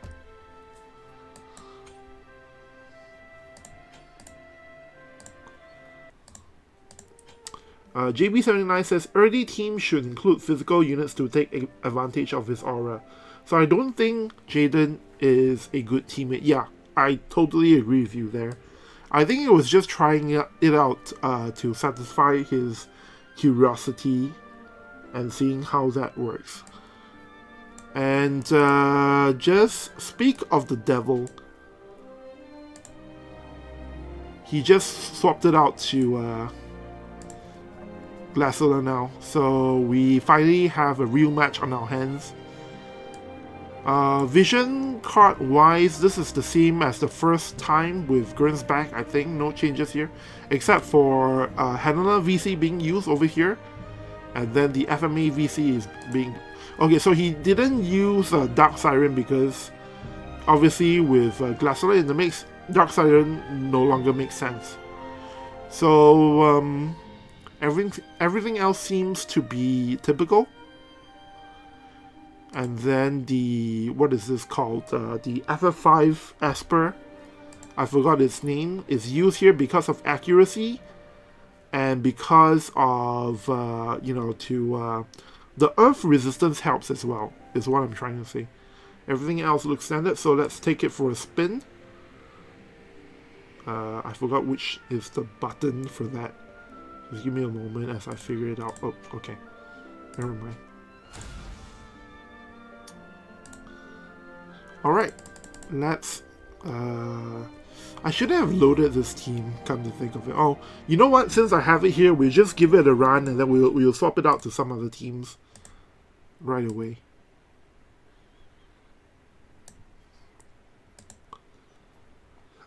GB79 says, it can be a good pairing, maybe only from a diversity standpoint.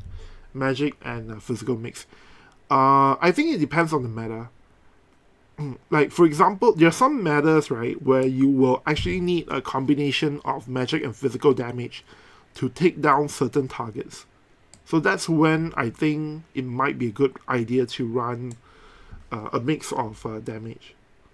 But right now, I think you don't really need that mix at the moment. There was a... So, if Summer Glaciolite is the meta again, then I can see, you know, the potential of needing to run physical and magic damage, because you want to be able to have an easier time taking down Summer Glaciolite. But if she's not meta, then you don't really need a mix. Irvin says, Odaiba is it the next warrior of Crystal unit already? Is the next Warrior Crystal unit already teased? Is it the Sphere one? Well, they haven't really said anything about that. But, you know, obviously each new release is usually based on the chapter that comes, you know, 2 weeks before the unit's release. So it could be the Spear guy, I don't know his name, or it could be some other guy altogether. It's really hard to guess because what was the order of release the first time around, actually? For part 2, right, I believe Perrine came out first, and then it was followed by chapter 2 was it Rugia or was it yeah. Anyways, nobody knows for sure. Alright, let's take a look at the battle. Glaciolite taking an empty turn, I definitely don't like that, but it's okay. So just know that the team is not optimized yet, but we'll see how things pan out.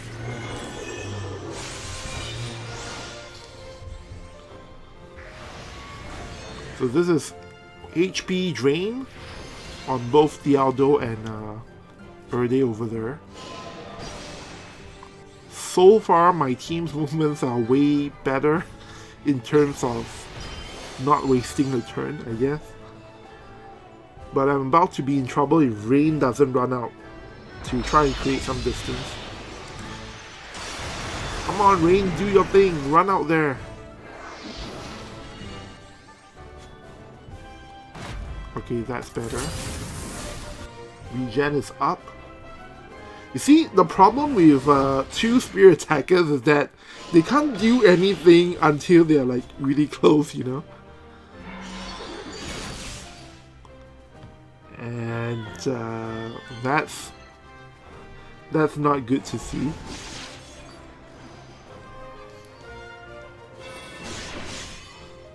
The range of the spear units are really short.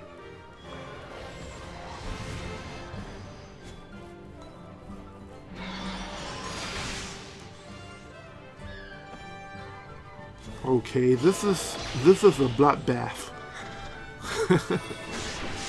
This is absolutely a bloodbath. Come on, Erde, surprise us. Go 3v1 and win. You can do it. We're cheering you on. Mama Helena is cheering you on.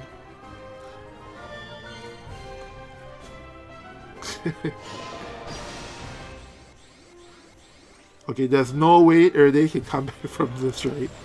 There's just no way, right? Just look at how ridiculous this loop is.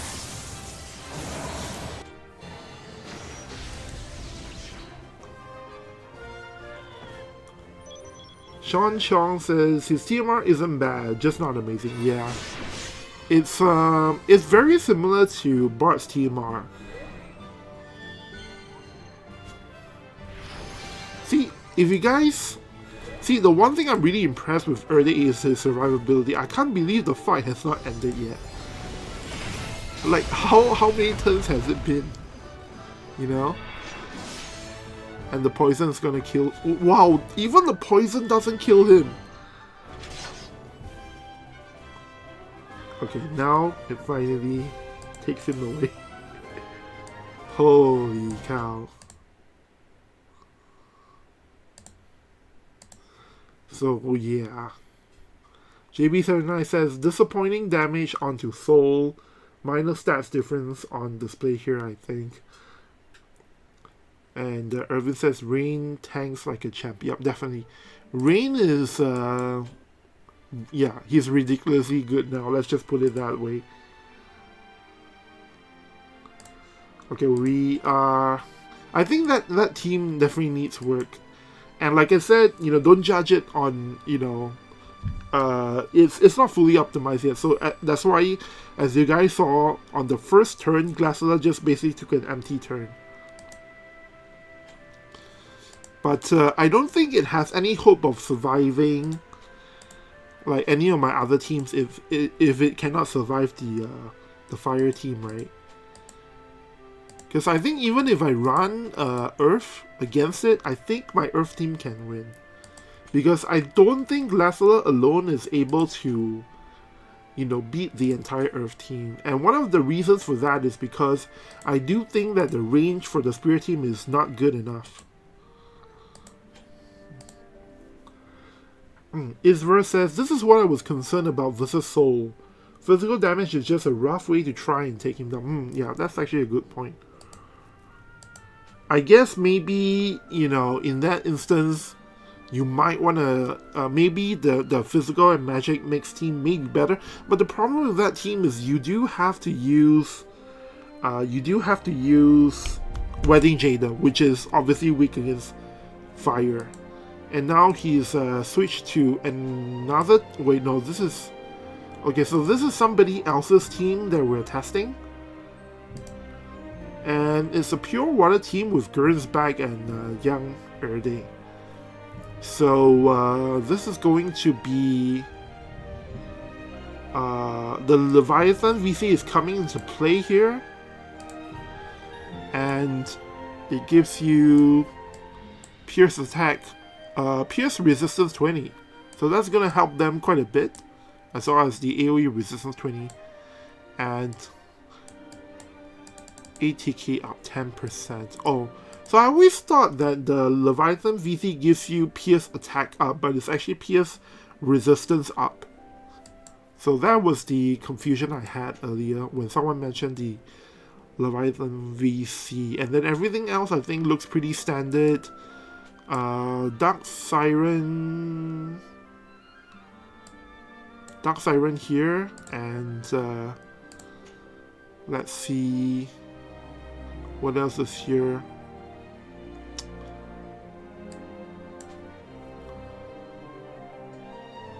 Okay, I'm not sure if I like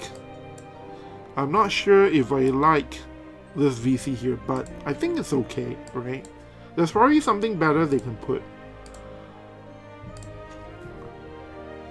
And then everything else looks pretty standard. So let's just jump in and see how it performs. Now, as mentioned, I'm using a pretty much a max reincarnated Earth team.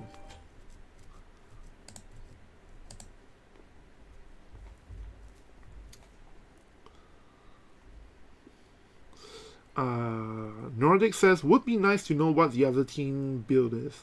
Looks like it's not optimized. Not a nice showing for a new character versus your template teams. Yeah, I know.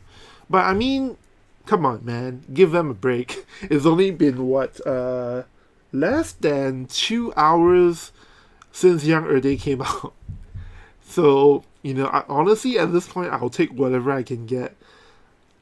And to be honest, most of the time when you try to optimize a team for a new map, it takes more than a few hours usually, because not only do you need to test and make sure that your team works, you also need to be able to test different matchups and make adjustments based on that. And another especially difficult thing is that because we just switched to a new map, nobody knows what is the best meta for the map yet. So you're kind of going in blind. You're kind of adjusting your team for, you know, an unknown meta at this point. And that makes it especially difficult to predict, you know, every single thing that's out there. Also, another thing to keep in mind is that obviously some teams are better geared towards offense and some other teams are better geared towards defense, right? If you have a team that's really good on beating very specific popular teams, then, you know, that's going to be different from a defense team that can beat, that can survive a whole load of different teams. So there's that distinction as well. Anyway, we're going to go right into the match. Seems like the movements on this team are really quite nice. Very well adjusted TMR. So what you saw there was, I think, the Alaya TMR. The one that gives you Berserk Nullify and all of that stuff. Keen Blade? Wow, Keen Blade coming in. What fantastic movements. And now the water team is all properly set up. I might actually lose this fight. Not gonna lie, I'm kind of a little bit afraid of how good their movements are. Protect on Grimsback. Defense up on Glaciala. Take a look at that damage. Holy cow. Okay, Glaciala is getting a beating, but I guess a lot of the damage reduction on Erde is from the Honeycomb barrier, the 4th barrier. But sadly it's not enough. I don't know what changed, but suddenly King Bradley's attacks started to hit harder. I'm guessing it's because of chains from the Earth team. Alright, so we win here. Pretty easy victory, I guess. Earth team is just too good. Alright, next up we're going to switch back to the Fire team that I had earlier. And this time Fire is probably going to lose to the Young Erde team, since we are going against a full water team here. So it wouldn't make sense if my Fire team somehow survives. If it does, then something is really, really wrong with that team. Let's just put it that way.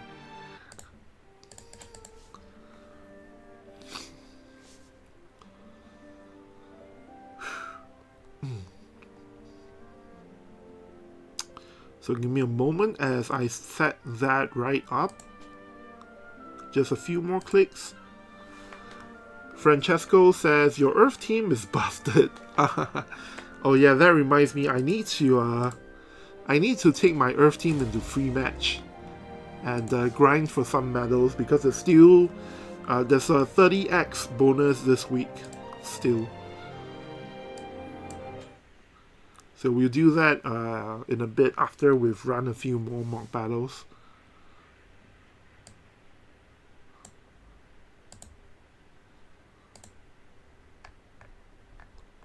Whoops.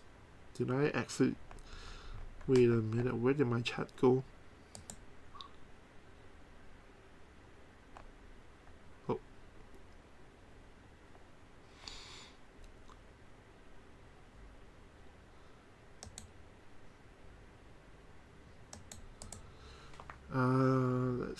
here. Onzon says, can't wait for Vivi.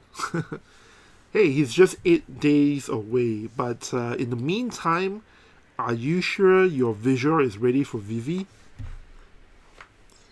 Because I have to admit, mine is definitely not ready. I still have to grind out some stuff just to get a little more visual to get Vivi. Nordic says... Oh, never mind, I've already read that.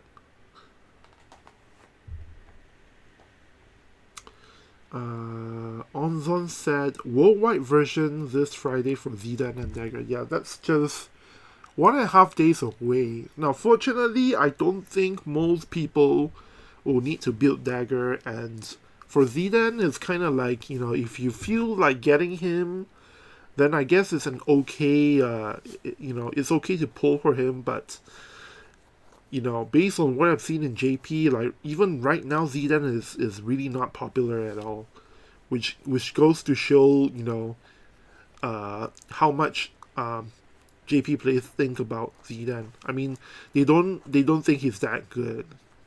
If he was, he would be more popular. But it's still a worthwhile pull if you're like a win specialist or something like that.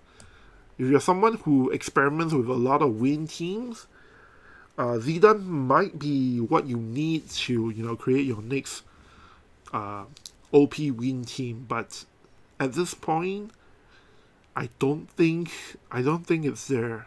I don't think you're going to discover something that is going to be really good, because right now, Win is just not at that good of a place.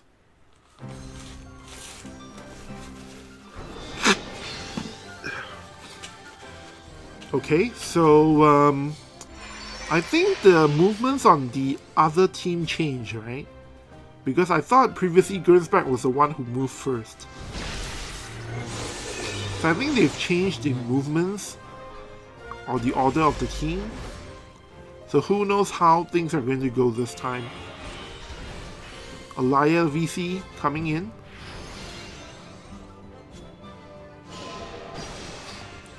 The speed, the agility between Erde and Gernsback changed. So that's one thing. So HP barrier in, as well as the honeycomb, or rather the force barrier effect.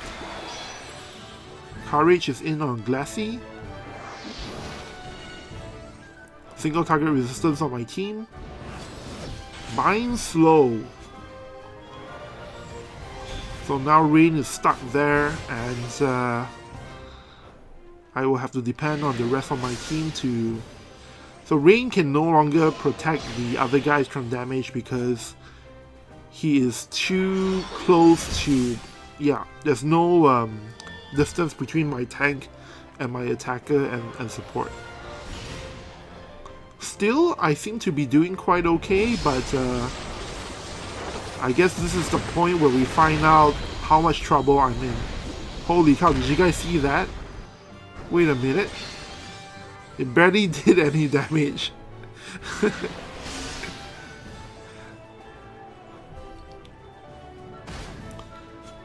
Jump. So, I think the idea is that in this team, Young Oelde is kind of like a support attacker, whereas Gernsback is the real attacker.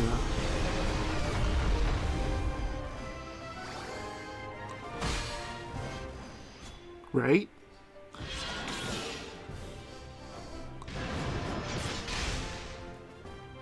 Okay, so Rain is down, and then I feel like, is it just me, or I feel like the fire team may actually win.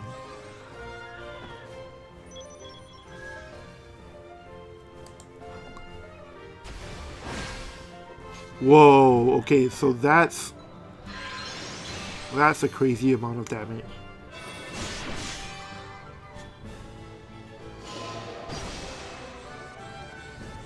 So, unfortunately, I've wasted my re-raise on Rain.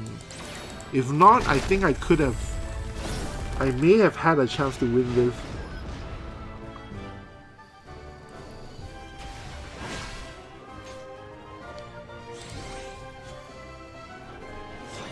Okay, and that's all for this fight, I guess. I feel like the water team took way too long to win this.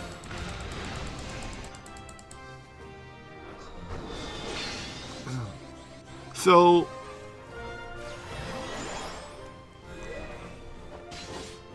like, I think if you're going to use a full water team, it may make better sense to use Faris or even Miranda or somebody else, or even Perrine instead of Grinsback.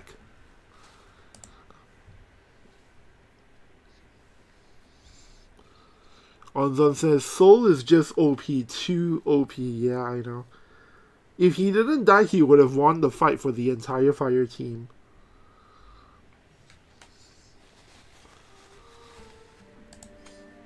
Alright, now we're gonna change to the Vivi Hanana team. Let's see how good that is against the full water Young Oelde team.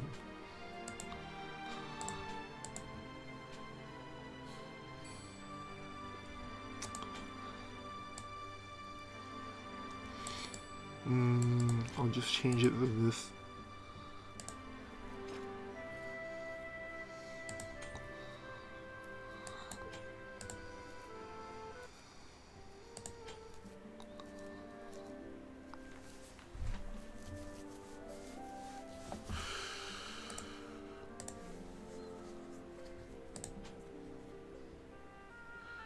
And come to think of it, I forgot to check. I forgot to check the trust stones on the water team, so I'm gonna just do a quick check right away. In the meantime, if you just joined the stream, this is the current water Young Oelde team that we are testing against, just to see how good the movements are, how good the team is, and to try and assess if it's worthwhile to pull and build Young Oelde.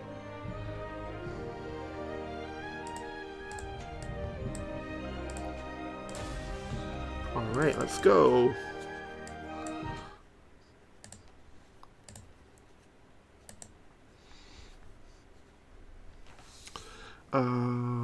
Let's see here. Looks like a bunch of chat that I missed. Nordics asks, is Vivi the best FF9 unit? He definitely is. Or really asks, is Zidane not that good? Yeah, Zidane is not fantastic, is all I will say. He is okay if you want to, pull for him, but there are better win... At this moment, there are better win units to consider. And the problem also is that Dagger team, as in the Dagger weapon type team, is not that fantastic, so... Yeah, so Vivi is kind of... Zidane is kind of, Zidane can only be used mostly in a win team because the Dagger weapon type team is, so weak. Really says, I feel like Edward is better than Zidane. I wouldn't say that, because Zidane has a lot of things going for him. It's like, for example, range 6 barrier break. It's just that Zidane is kind of, people wish he had more. But if you were to compare Edward to Zidane, it's hard to say which is better. Manny says, Gumi saving OP units for the upcoming non-FF collab. Maybe that's a long play. And Francesca made a comment about the Erde LB animation. Erde is so strong that his spear attack pierces into the atmosphere of the planet, right? I think that's something they stole from FFB, because all of the limit bursts, all of the special limit bursts in FFB that have an animation always show some kind of planet destruction, some kind of planet destroying levels of power.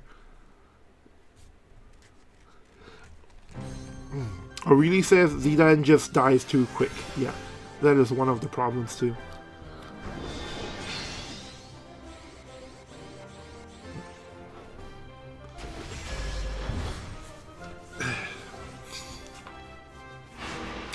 So Given that my team is a full mage team versus a team that is supposed to be better versed at defending against physical attacks, I'm going to guess that the Vivi team is going to win here.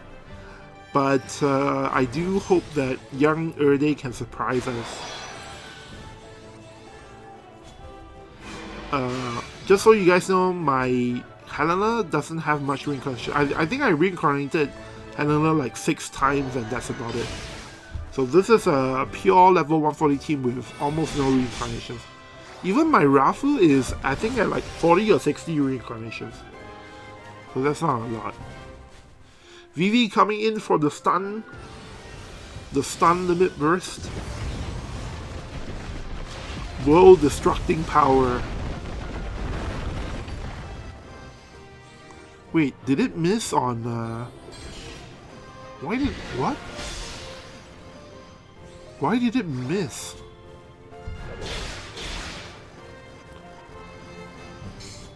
Alright, Helena coming in for the kill. Limit burst activation. And Gurn's back is down. Papa Leonis is still standing with full health actually. How did that happen? Not enough damage to kill Vivi. And now Rafu is coming in for... What the heck? Okay, so it's because of the HP barrier. Whoa, okay. Well, too bad you don't have re-raise removal, Erde. If only you had re-raise removal.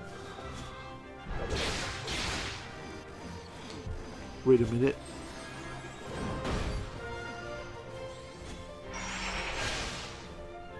So, oh, he has re-raise as well. I forgot about that. So, if my Vivi didn't take 2 turns in a row, I think Erde could have won, right? I need to check the agility of Erde. O'Reilly says, bruh, he's so tanky. Yeah, that is definitely the most noteworthy thing about Erde. He has HP barrier, he has force barrier, he has... What else does he have? So much stuff, right?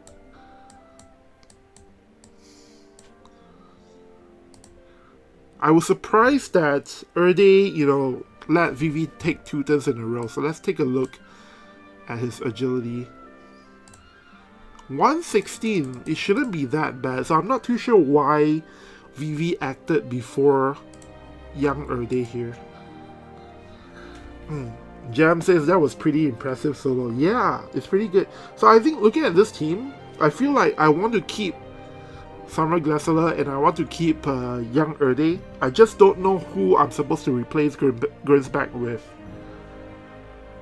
And maybe that character doesn't exist yet. Maybe they need to release a new character that will complement this team perfectly. And ideally that character needs to have some good form of re-raise removal.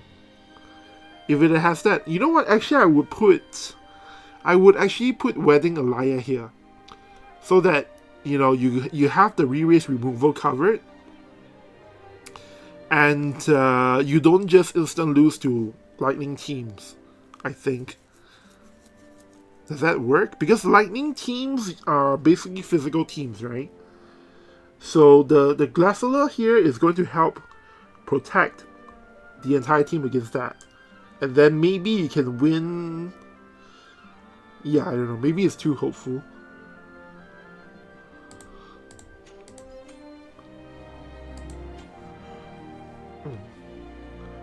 Henko says, so Erde has evade potential?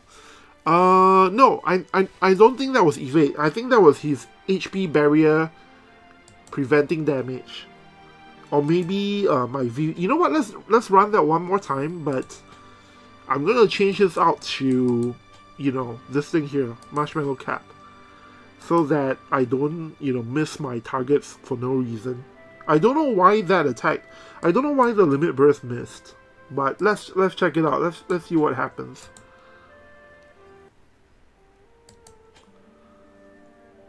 Irvin says that barrier really helps, but soul just cut through. Yeah, that's the problem, right?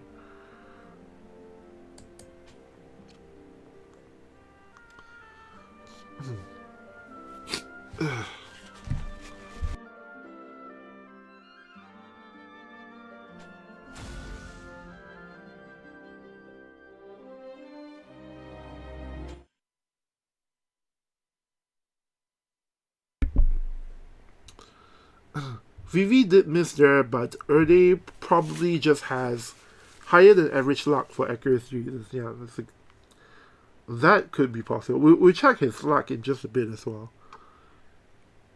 But anyway, now that I have Marshmallow Cap on, he shouldn't miss. So I want to see what happens if he did get stunned by it.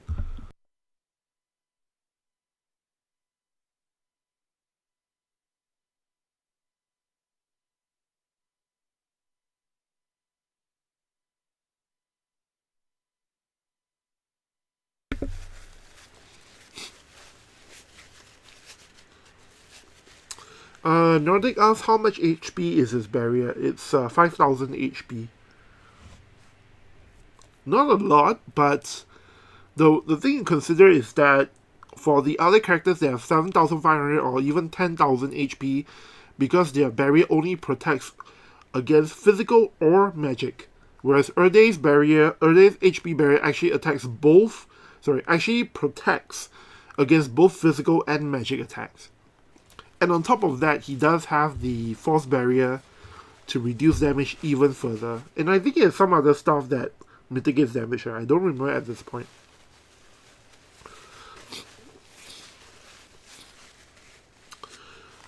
Jam asks, do you think he has synergy with Ferris? They both have CT manipulation ultis.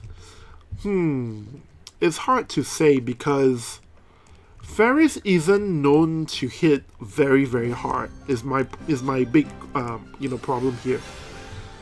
Because I feel like there's still because the thing with Ferris is that she is kind of a support attacker as well.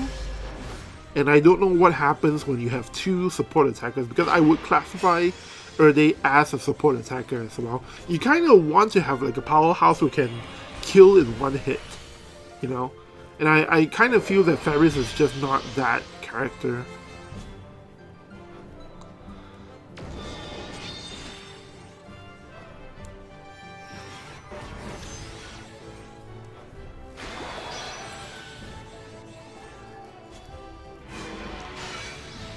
Okay, let's see.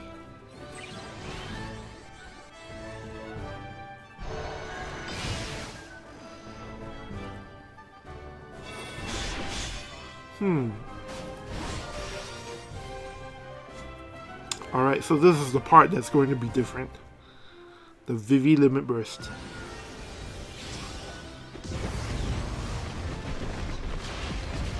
Damage. Okay, so he gets stunned, and then I think just because of the stun,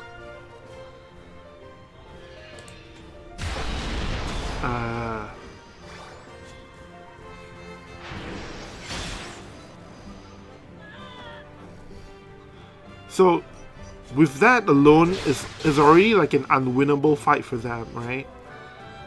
Now it's just a matter of how fast the Young Oelde team will die. Yeah, it's not good enough, unfortunately. But I mean, we kind of already suspected that, because this is a full magic team versus, a team that is supposed to be strong against physical teams. So it isn't really a fair comparison, but I guess based on this alone, and based on the fact that Vivi and Helena is the current meta, I don't think most players will actually pull and build Erde, right? It doesn't make sense. You might as well just wait and get it for free, with your future summons. Manny asks, does your Earth team struggle facing against Light, Helena, Evade teams? 50-50. Sometimes I win, sometimes I lose. And also, and you have to keep in mind that is with That is with the JP version of the game, which doesn't run Edison Ray.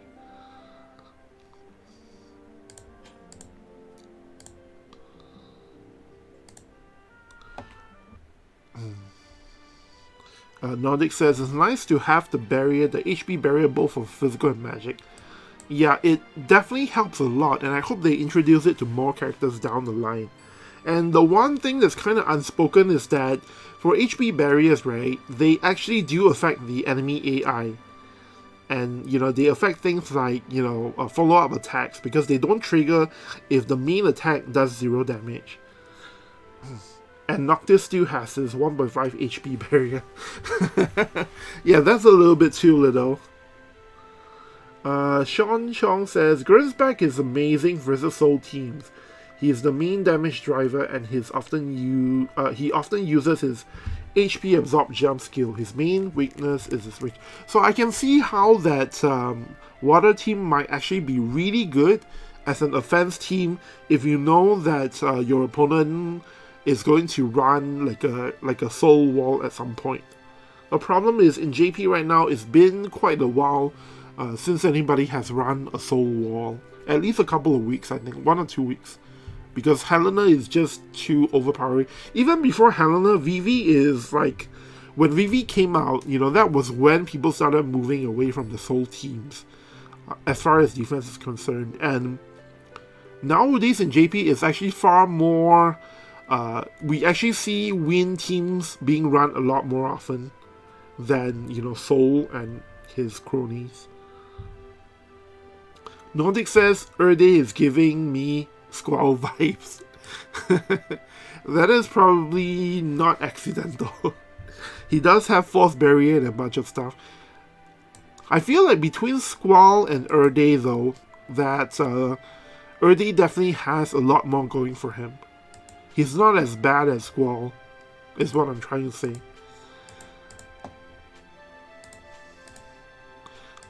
Did I rerun the Earth team against the full Water team? I don't actually remember.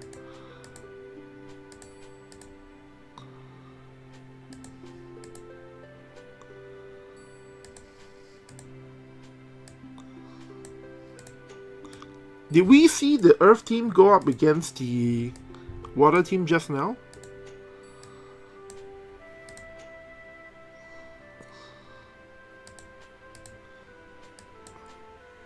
So because somebody asked about Earth versus the Helena Evade team, I'm just gonna... I think somebody has it in defense, so I'm going to show you guys that match, I guess. Because I don't remember if my Earth team fought against Water as well. Nordic asks, is Honeycomb dispellable? Does anybody know that? Because I've never actually tried. I think it should be dispellable, right?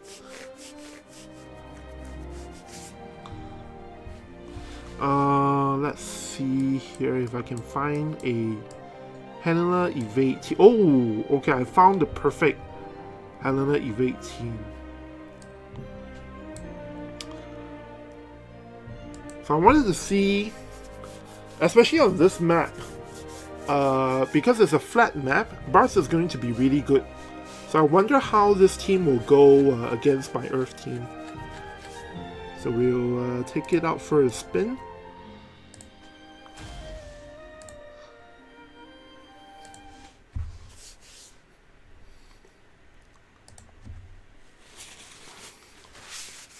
Already says, I don't think Honeycomb is dispellable.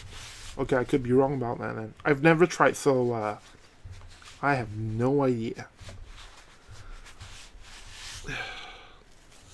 Maybe it's treated like haste. Or maybe they treat Force Barrier or Honeycomb Barrier as a kind of barrier, meaning because you can't dispel barriers, right? So maybe it works like that. But then again, Honeycomb Barrier also does not override your magic or physical barrier, so is it even considered a barrier?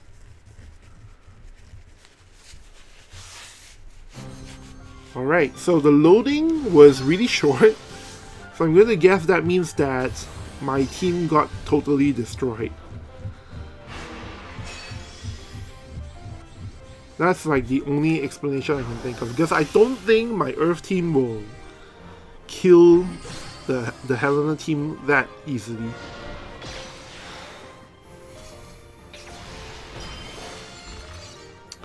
Now I should have no problem hitting Starlight Elena with my King Bradley. So the real question is, will the light team be able to, you know, damage me fast enough? So barrier is in.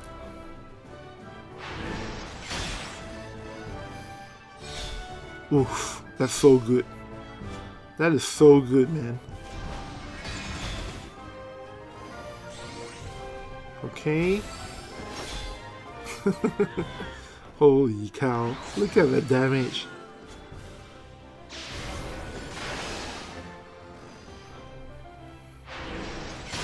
Yep. See, this is the team that I always imagine would work really well, but you need to have a flat map for it to work like that. So, yeah.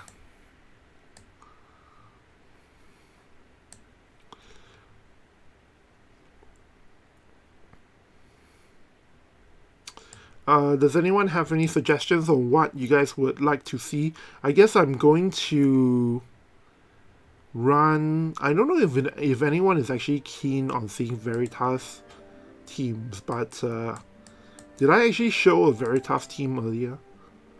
Anyway, I'm gonna... let's see here. I'm gonna take a bit of a break while you guys suggest if you have any ideas on what you want to see, because I want to make sure I get in on that 30x free match action here. So let me just load up a team, and we'll see what kind of teams you run into.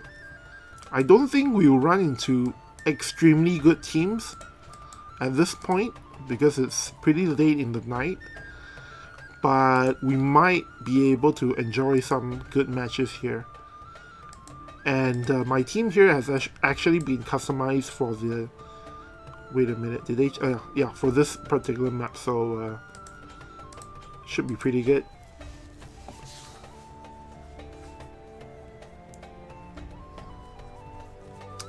So we ended up not doing the festival, the Festival of the Hunt for FF9, because I guess it's more interesting to see the mock battles.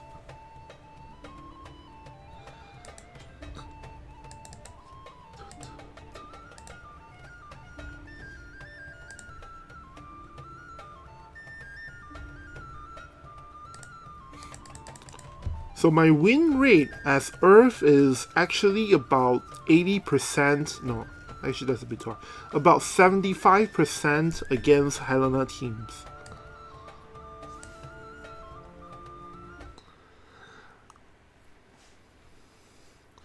Manny says, I'd like to see a preview of Helena / Vivi team against Light Evade, please. Yeah, we can do that, yeah.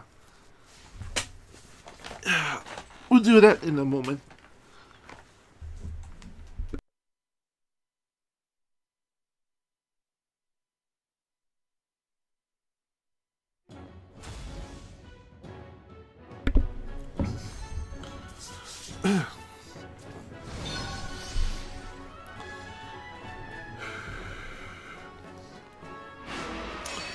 Ooh. So we have the classic Helena / Vivi team with Rafu. Actually, even with the Helena and Vivi teams, the third unit can be a number of different options. So you don't necessarily need to run Rafu to be able to use this team. Especially for newer players, I think that's gonna be really appealing to them, because if, let's say, you're a new player these days, right, you can just re-roll for Helena, and then, or rather, maybe you can wait for after Vivi is out, re-roll for Vivi, and then get Helena, and then you are pretty much have a good team on your hands.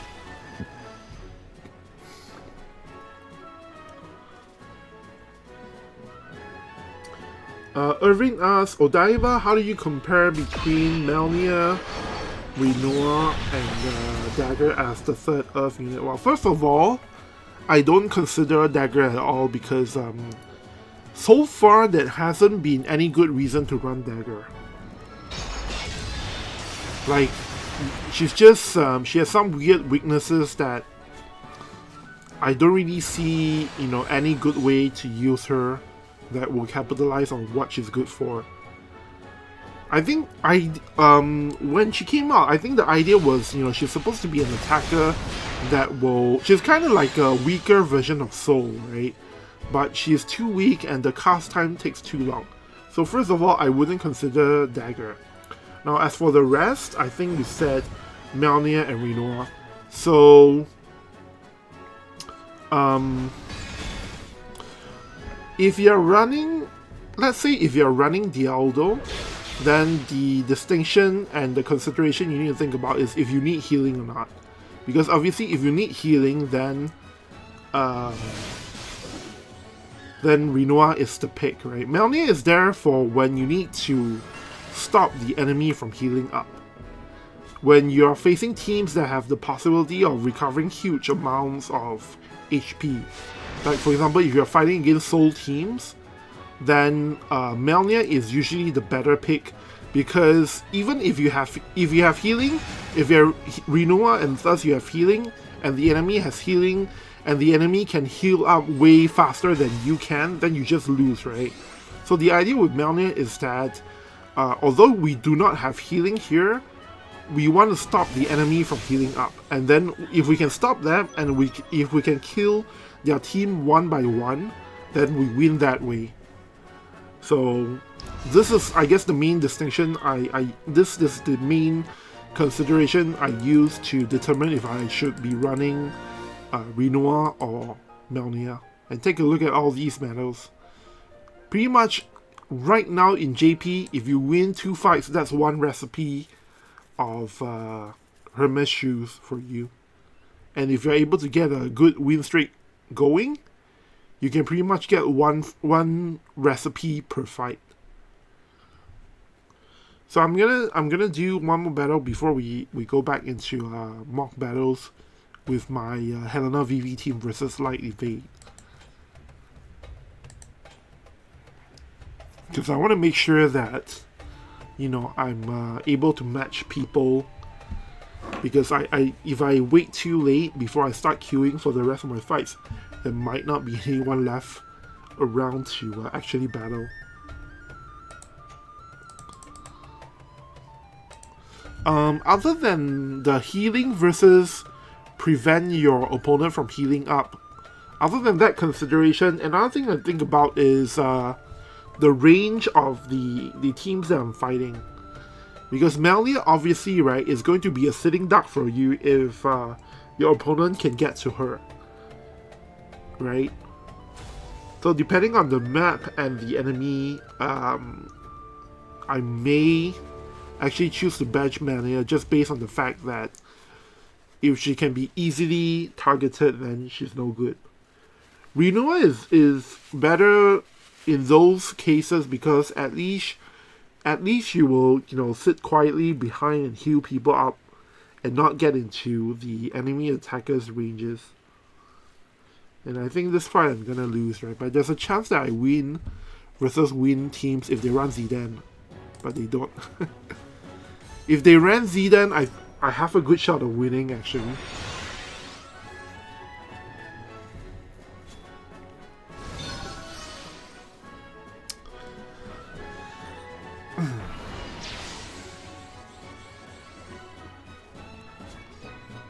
So one more, Irvin, one more team to consider is if you don't need to run Dialdo, if you want to run Melnia and King Bradley, you can actually run those two units with Rinoa, and sometimes that's better than running Dialdo. But it only works if you know for sure that you absolutely don't need a tank.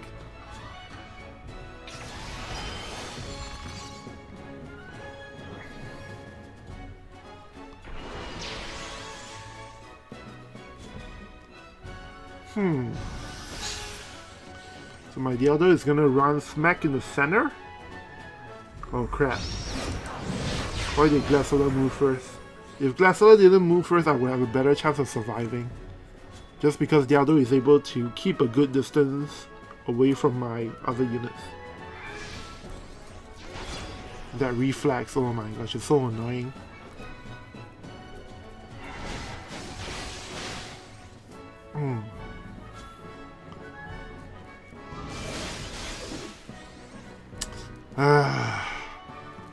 I think I've lost, right? Just based on that damage alone. Okay, I've definitely lost now. My goodness. Now I can only hope that Wind Veritas will hit my King Bradley. And of course it doesn't.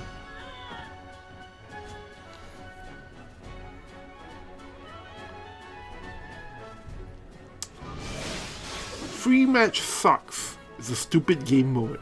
I hate free match.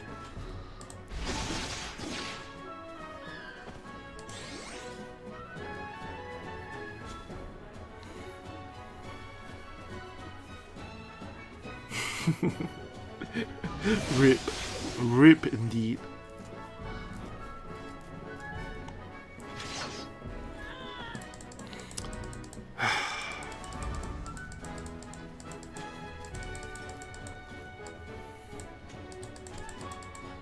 Now that Wind Veritas is around, I guess it's no longer safe to queue in free match with an Earth team. Really says, I hate free match too. Why can't you skip? Well, you know, sometimes, yeah, I guess people should be given an option to skip. But the thing is, if they let you skip, then you have to wait extra long for the loading time. In terms of loading time, for them to calculate the results of the match. So there's a downside to letting you skip as well. It's not a free get out of jail card. Because if they let you skip, that means they have to be doing the calculations for the battle in the clouds, which means that you will have to wait extra long. And I forgot to switch. I've got to switch out my team for that. So we're going to head into Vivi and Helena team versus Light Evade. Now I have to clarify as well that my Vivi Helena team is on the weaker side of things because I haven't actually, so I didn't reincarnate them, and also I'm pretty sure my team is not optimized yet in terms of the equipment and everything, and the VCs as well. I don't have the Halloween VC, which is where the Odin VC is. Like normally you just use the Halloween Lucia VC, but I don't have that. So I'm using Odin over there. So just to keep that in mind. And also I may not have enough accuracy, so we will try it out first, and then if I really need more accuracy, I'll just change some of the equipment, and then we'll try and see if that is good enough. So we're gonna do this 2 times. We will first run my Vivi Helena team against the Helena Evade team with Bards first, because I feel like that is a stronger version on this map. And then after that, after I lose to that, I'm going to try against a separate Helena Evade team, this time with Mastery as the 3rd unit, so that we get like a sense of comparison.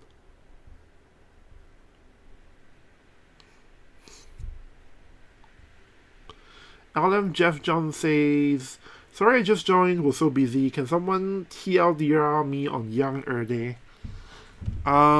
He is a bruiser type character that is pretty decent, pretty good at taking damage and surviving, but he doesn't really change the meta very much. He's a good water character, no doubt. A good spear character, no doubt, but I don't think it changes anything so far. And the really interesting stuff about his kit is that he has courage removal at 3 squares away. Wait, is it courage? Yeah, courage removal. He has an aura like Summer Glaceola, Except instead of, so Summer Glacial's aura gives people defense, right? Young Erde's aura gives people increased physical damage. And then, like I said earlier, Young Erde has a lot of ways to mitigate damage because he has the Force Barrier from Squall. He has HP Barrier, up to 5000 HP, protecting against both physical and magic. And I forgot what else he has that lets him survive.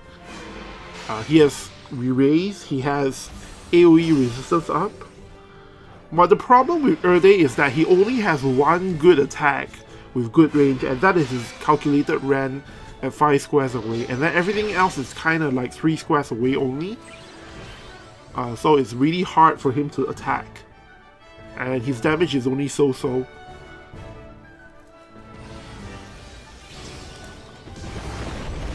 Overall, a pretty decent unit, but a bit too fair. There's nothing unfair about Erde.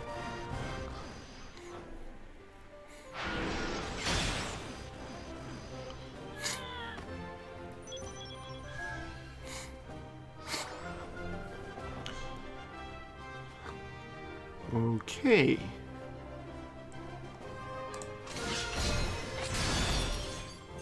Well, look at the damage.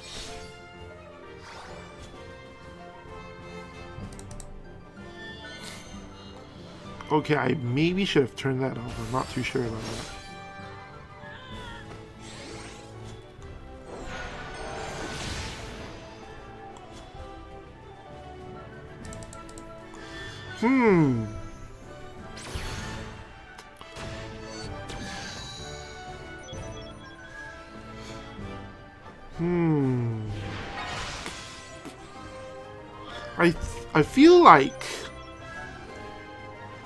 I feel like I lost here because of Vivi's positioning more than anything else. So remember what I told you guys about how I think my team is not optimized? I mean in that sense as well, because with Helena and Vivi, you have a lot of customizations you can do. And so it's like, you know, without doing thorough testing on what works, it's really hard to determine if, you know, the movements are optimized for a map. So, like for example, for Vivi, you know, there's the versions, there's the version of the Vivi team with fast casting, and then there are those without. And I'm not too sure if fast casting is what is good on this map, but just in case, I'm gonna run it against another type of Helena team. Unfortunately, the only Helena evade team I can fight against is that one over there. I don't think there's anybody else running. Oh wait, there is one other option. So we'll give this a try and we'll see if it changes. Maybe Bart's is just too good. So if it's mastery, maybe it's not. Maybe it's not that overwhelming.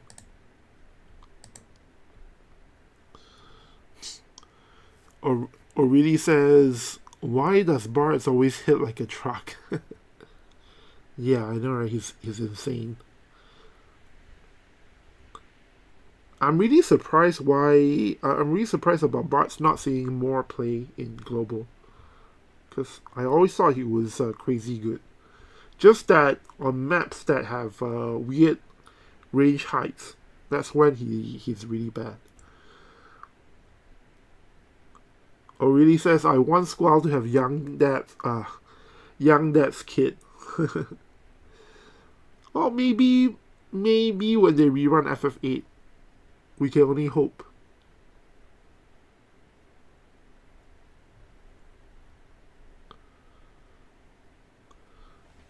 Dungeons and Dumbbells ask, Rough Vivi Sephiroth any good for Monoduck? Or Dark Fina Little Leela still better?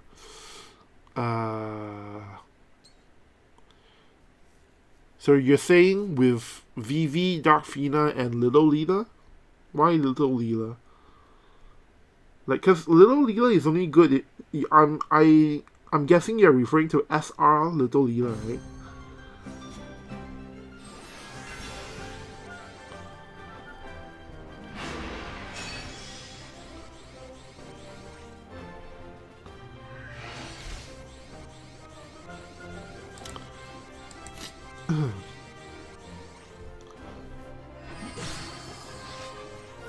Anyway, I think the best dark team right now is Vivi, Dark Fina, and Rafu. But with that said, the dark team hasn't been very popular recently in JP, so it's hard to say if it's still that good. Like my information on Dark Fina team is based on observations from before Helena came out. So now that Helena is out, I'm not too sure what dark teams are still good.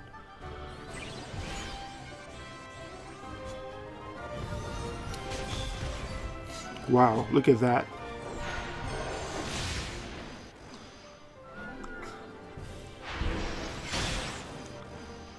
Holy cow, that damage.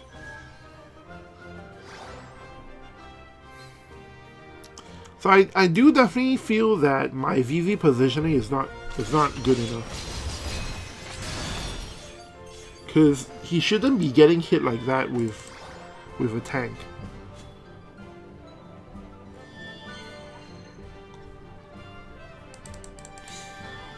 Oh, what the hell?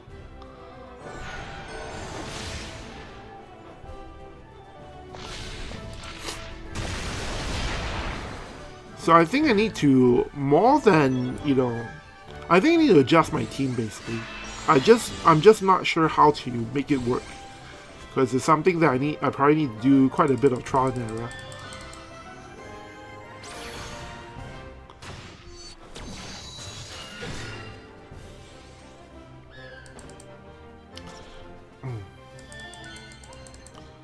Yeah.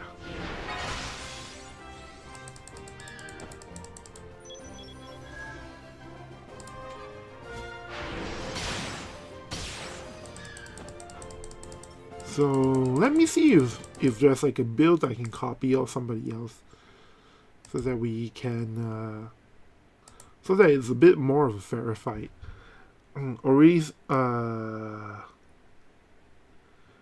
Already mentioned FF13 rerun for Fang, FF5 rerun for Gilgamesh. Yeah, that is pretty much confirmed since the models are, they've already made the character models, so yeah, I definitely feel that will happen at some point.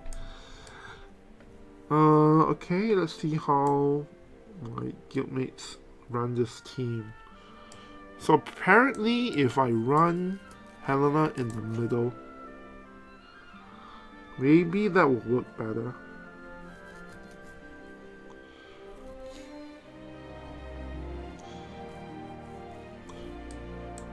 Let's see here. Yeah, seems like some of my guildmates have tested this already. So I'm gonna give this another go. With Helena in the middle instead of Rafu, and I think that should work out better. Because I feel like I've lost both times because my Vivi is in the wrong position. More than anything else.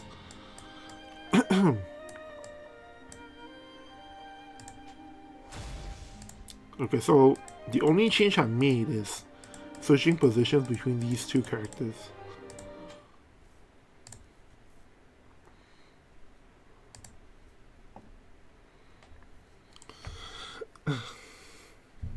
NJD Nick says, no more dark and light, please. Give I something, LL. Well, to be fair, dark and light only really started coming into play this month in JP. Because prior to November in JP, light and dark were almost unplayable, right? Well, not really unplayable, but very few people were using them, So light and dark are finally back in the limelight, so give them some time to shine. They've had to suffer, like players of light and dark teams have had to suffer for far too long. So let's give them, a bit of time to enjoy before we rotate into something else. Dungeons and Dumbbell says, tactics rerun for each Agrias buff for ice, please. What do you guys think? Would that actually be good enough? Because, like, what can you think of that you know, like, is there even anything you can think of to buff or arrogance that will make her good enough?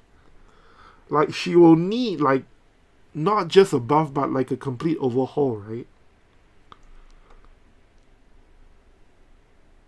Like, how would that even work?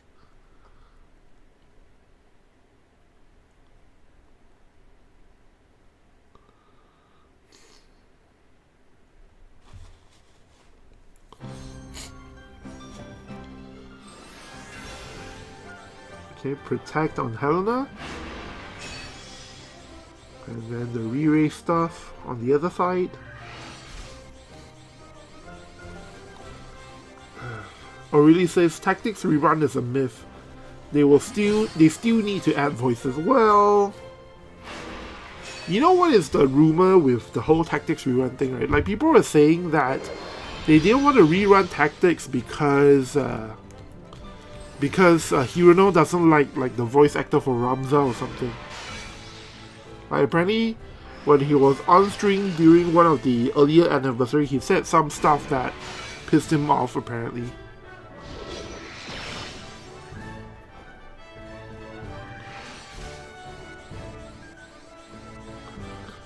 Cesar Pereira says exclusive jobs need to update like the common jobs, including collab jobs. Yeah, that would actually be a good idea. But see, the thing is, all of the exclusive jobs, right, are not shared by anybody. So if they're gonna do that, why don't they just go ahead and upgrade the characters? Anyway, as in, why don't they just give the buffs to the characters instead of the jobs? You know, because it's the same thing, right?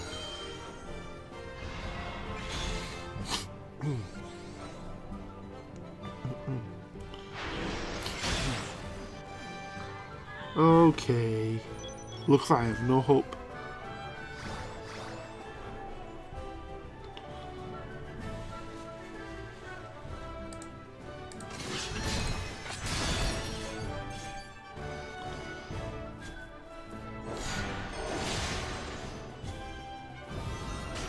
Wait a minute.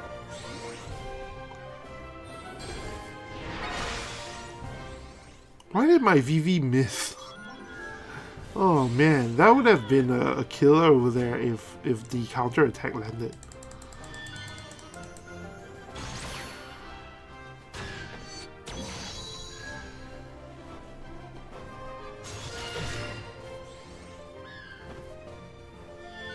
I feel like I need to turn Holy off for my Helena.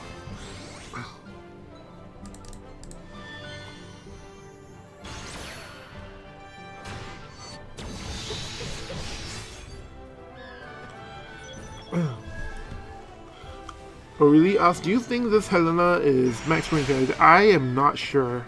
I don't know what the usual number for Starlight Helena is in terms of HP. I'm not sure about that.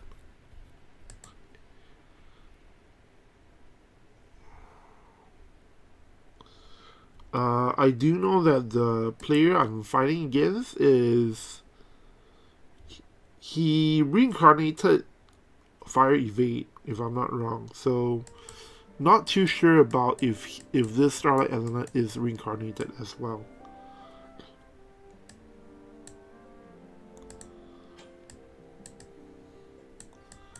We're gonna run it against the bots team one more time to see if anything changes.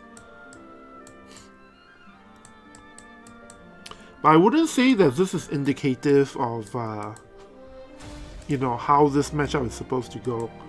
Because like I said, I haven't had enough time to play this team on the new map. And I'm not really, I haven't explored too much about the whole Helena and Vivi configuration. But from what I've seen, there are a lot of different ways, a lot of different things you can try to, you know, tweak the team towards winning different kinds of matchups.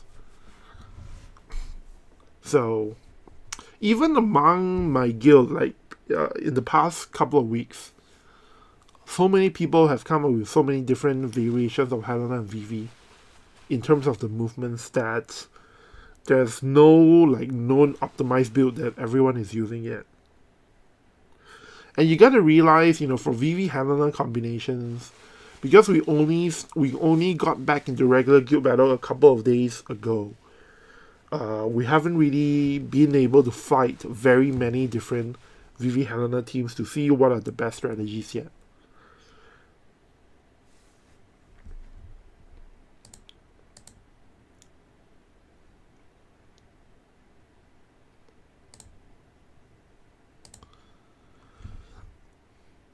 NJD Nick says, I still don't know why Gumi didn't give the collab units their limit burst upgrades too. I think they just want to prioritize on the,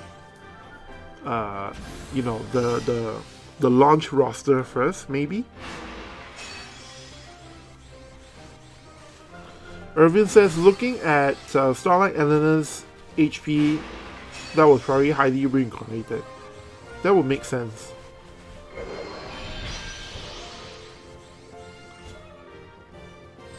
And Manny says, Light Mono is really strong right now. Yeah, I should do like some kind of video stream on the light teams in global, because I have the characters and everything.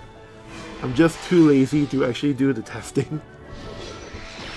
And also, I'm just focused on the tournament now, which is, you know, cost 240. So haven't really been paying too much attention on the state of guild battle at the moment.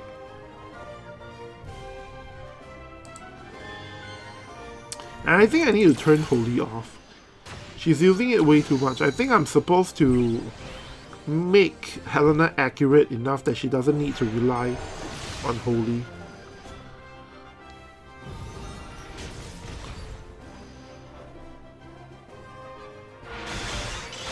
So as you guys can see here, the fight is way different right now. Shit. If Ruffle dies, the whole house of cards could fall apart. Crap, crap, crap.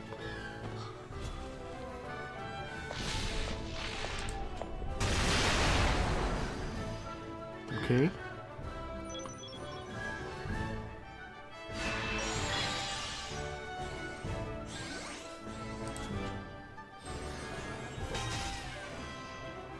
All right.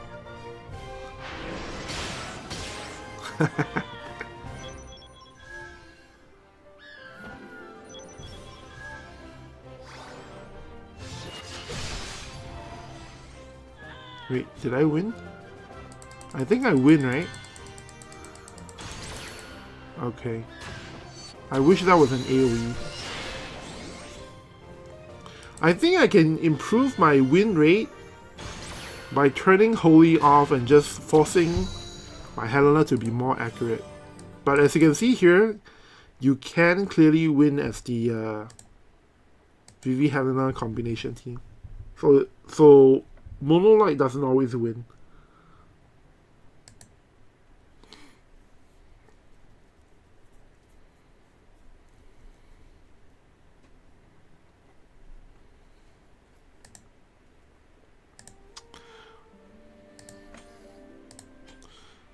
Alright, any final requests? I think I'm about to close off the stream for the night. We've seen quite a bit of mock battles against different teams, against different OJ teams. You know what? I'm gonna take a quick look and see if there are any other interesting Erde teams we can test. If not, I think we are just about ready to call it a night.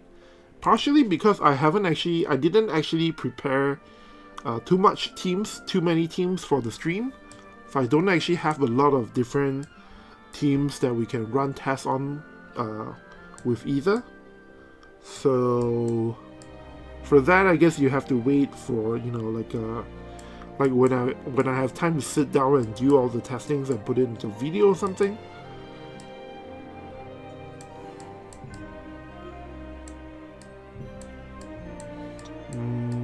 Yeah, that was the... So those are the only two guys who have Erde's built. So, let's see.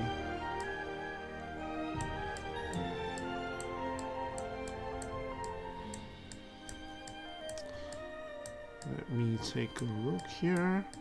What did he change? That's weird.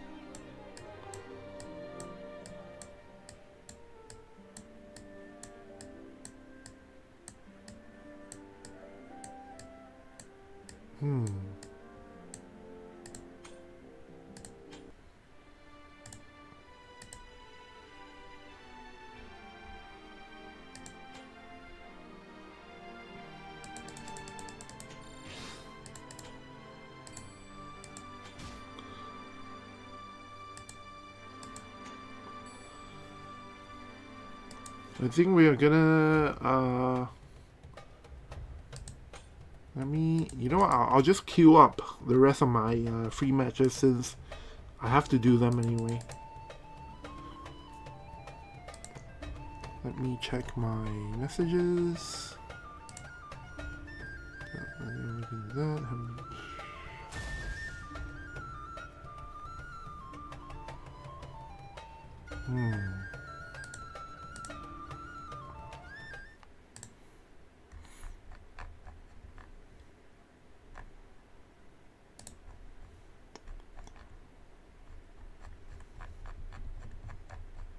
Oh crap.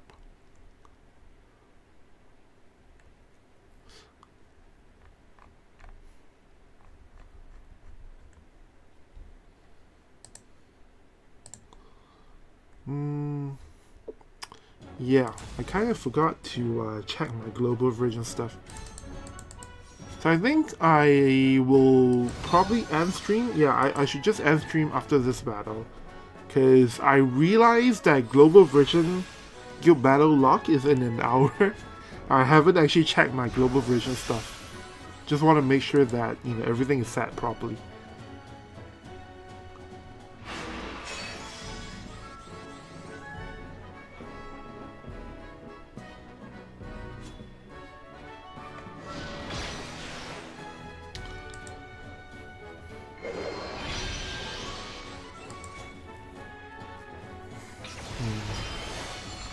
So I think the next time I'm streaming is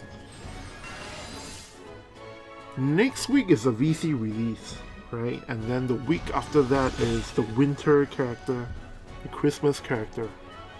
So probably that will be the day, especially because, wait a minute, winter character comes out on December 13 or 14.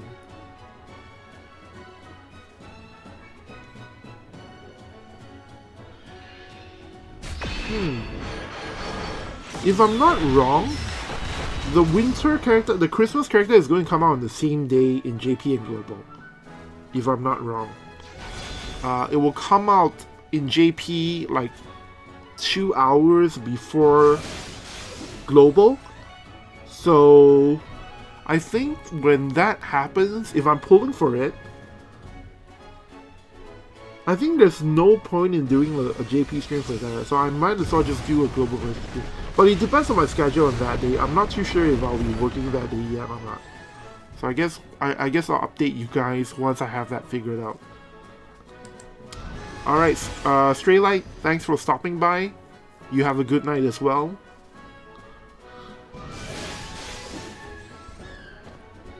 Onzon says I didn't get through what? So Onzon's asked something about the ancient stuff. Is that the weapon I have equipped on Helena? Are you talking about the legendary relinquish thing?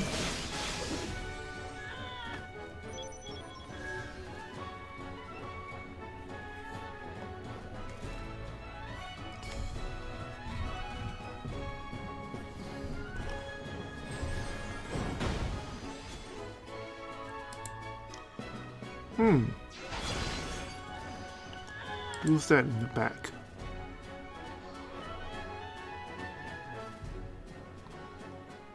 Crap, I might actually lose this one.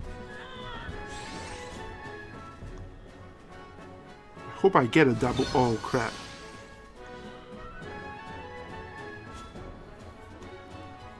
Now, if my double turn... never mind, I'm gonna lose. My Melnia died way too early. If it didn't, I think I would have had a good chance of winning this.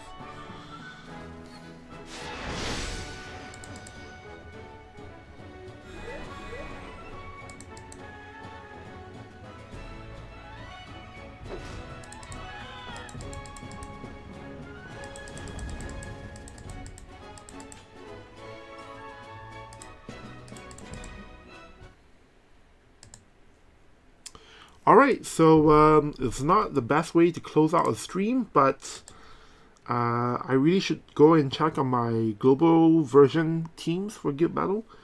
So thanks everyone for stopping by, and I hope you guys enjoyed watching all the matches and, you know, figuring out Young Erde with me.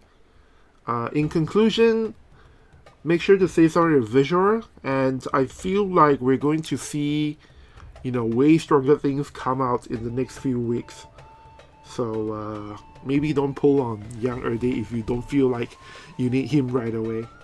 Alright, so that's all I'll say for now. And yeah, when I have some time, I will sit down and see if I can, you know, work on some kind of guild battle videos to showcase the true power of Young Erde and the other characters. So please look forward to that. And with that, I'm going to call it a night and end the stream. You guys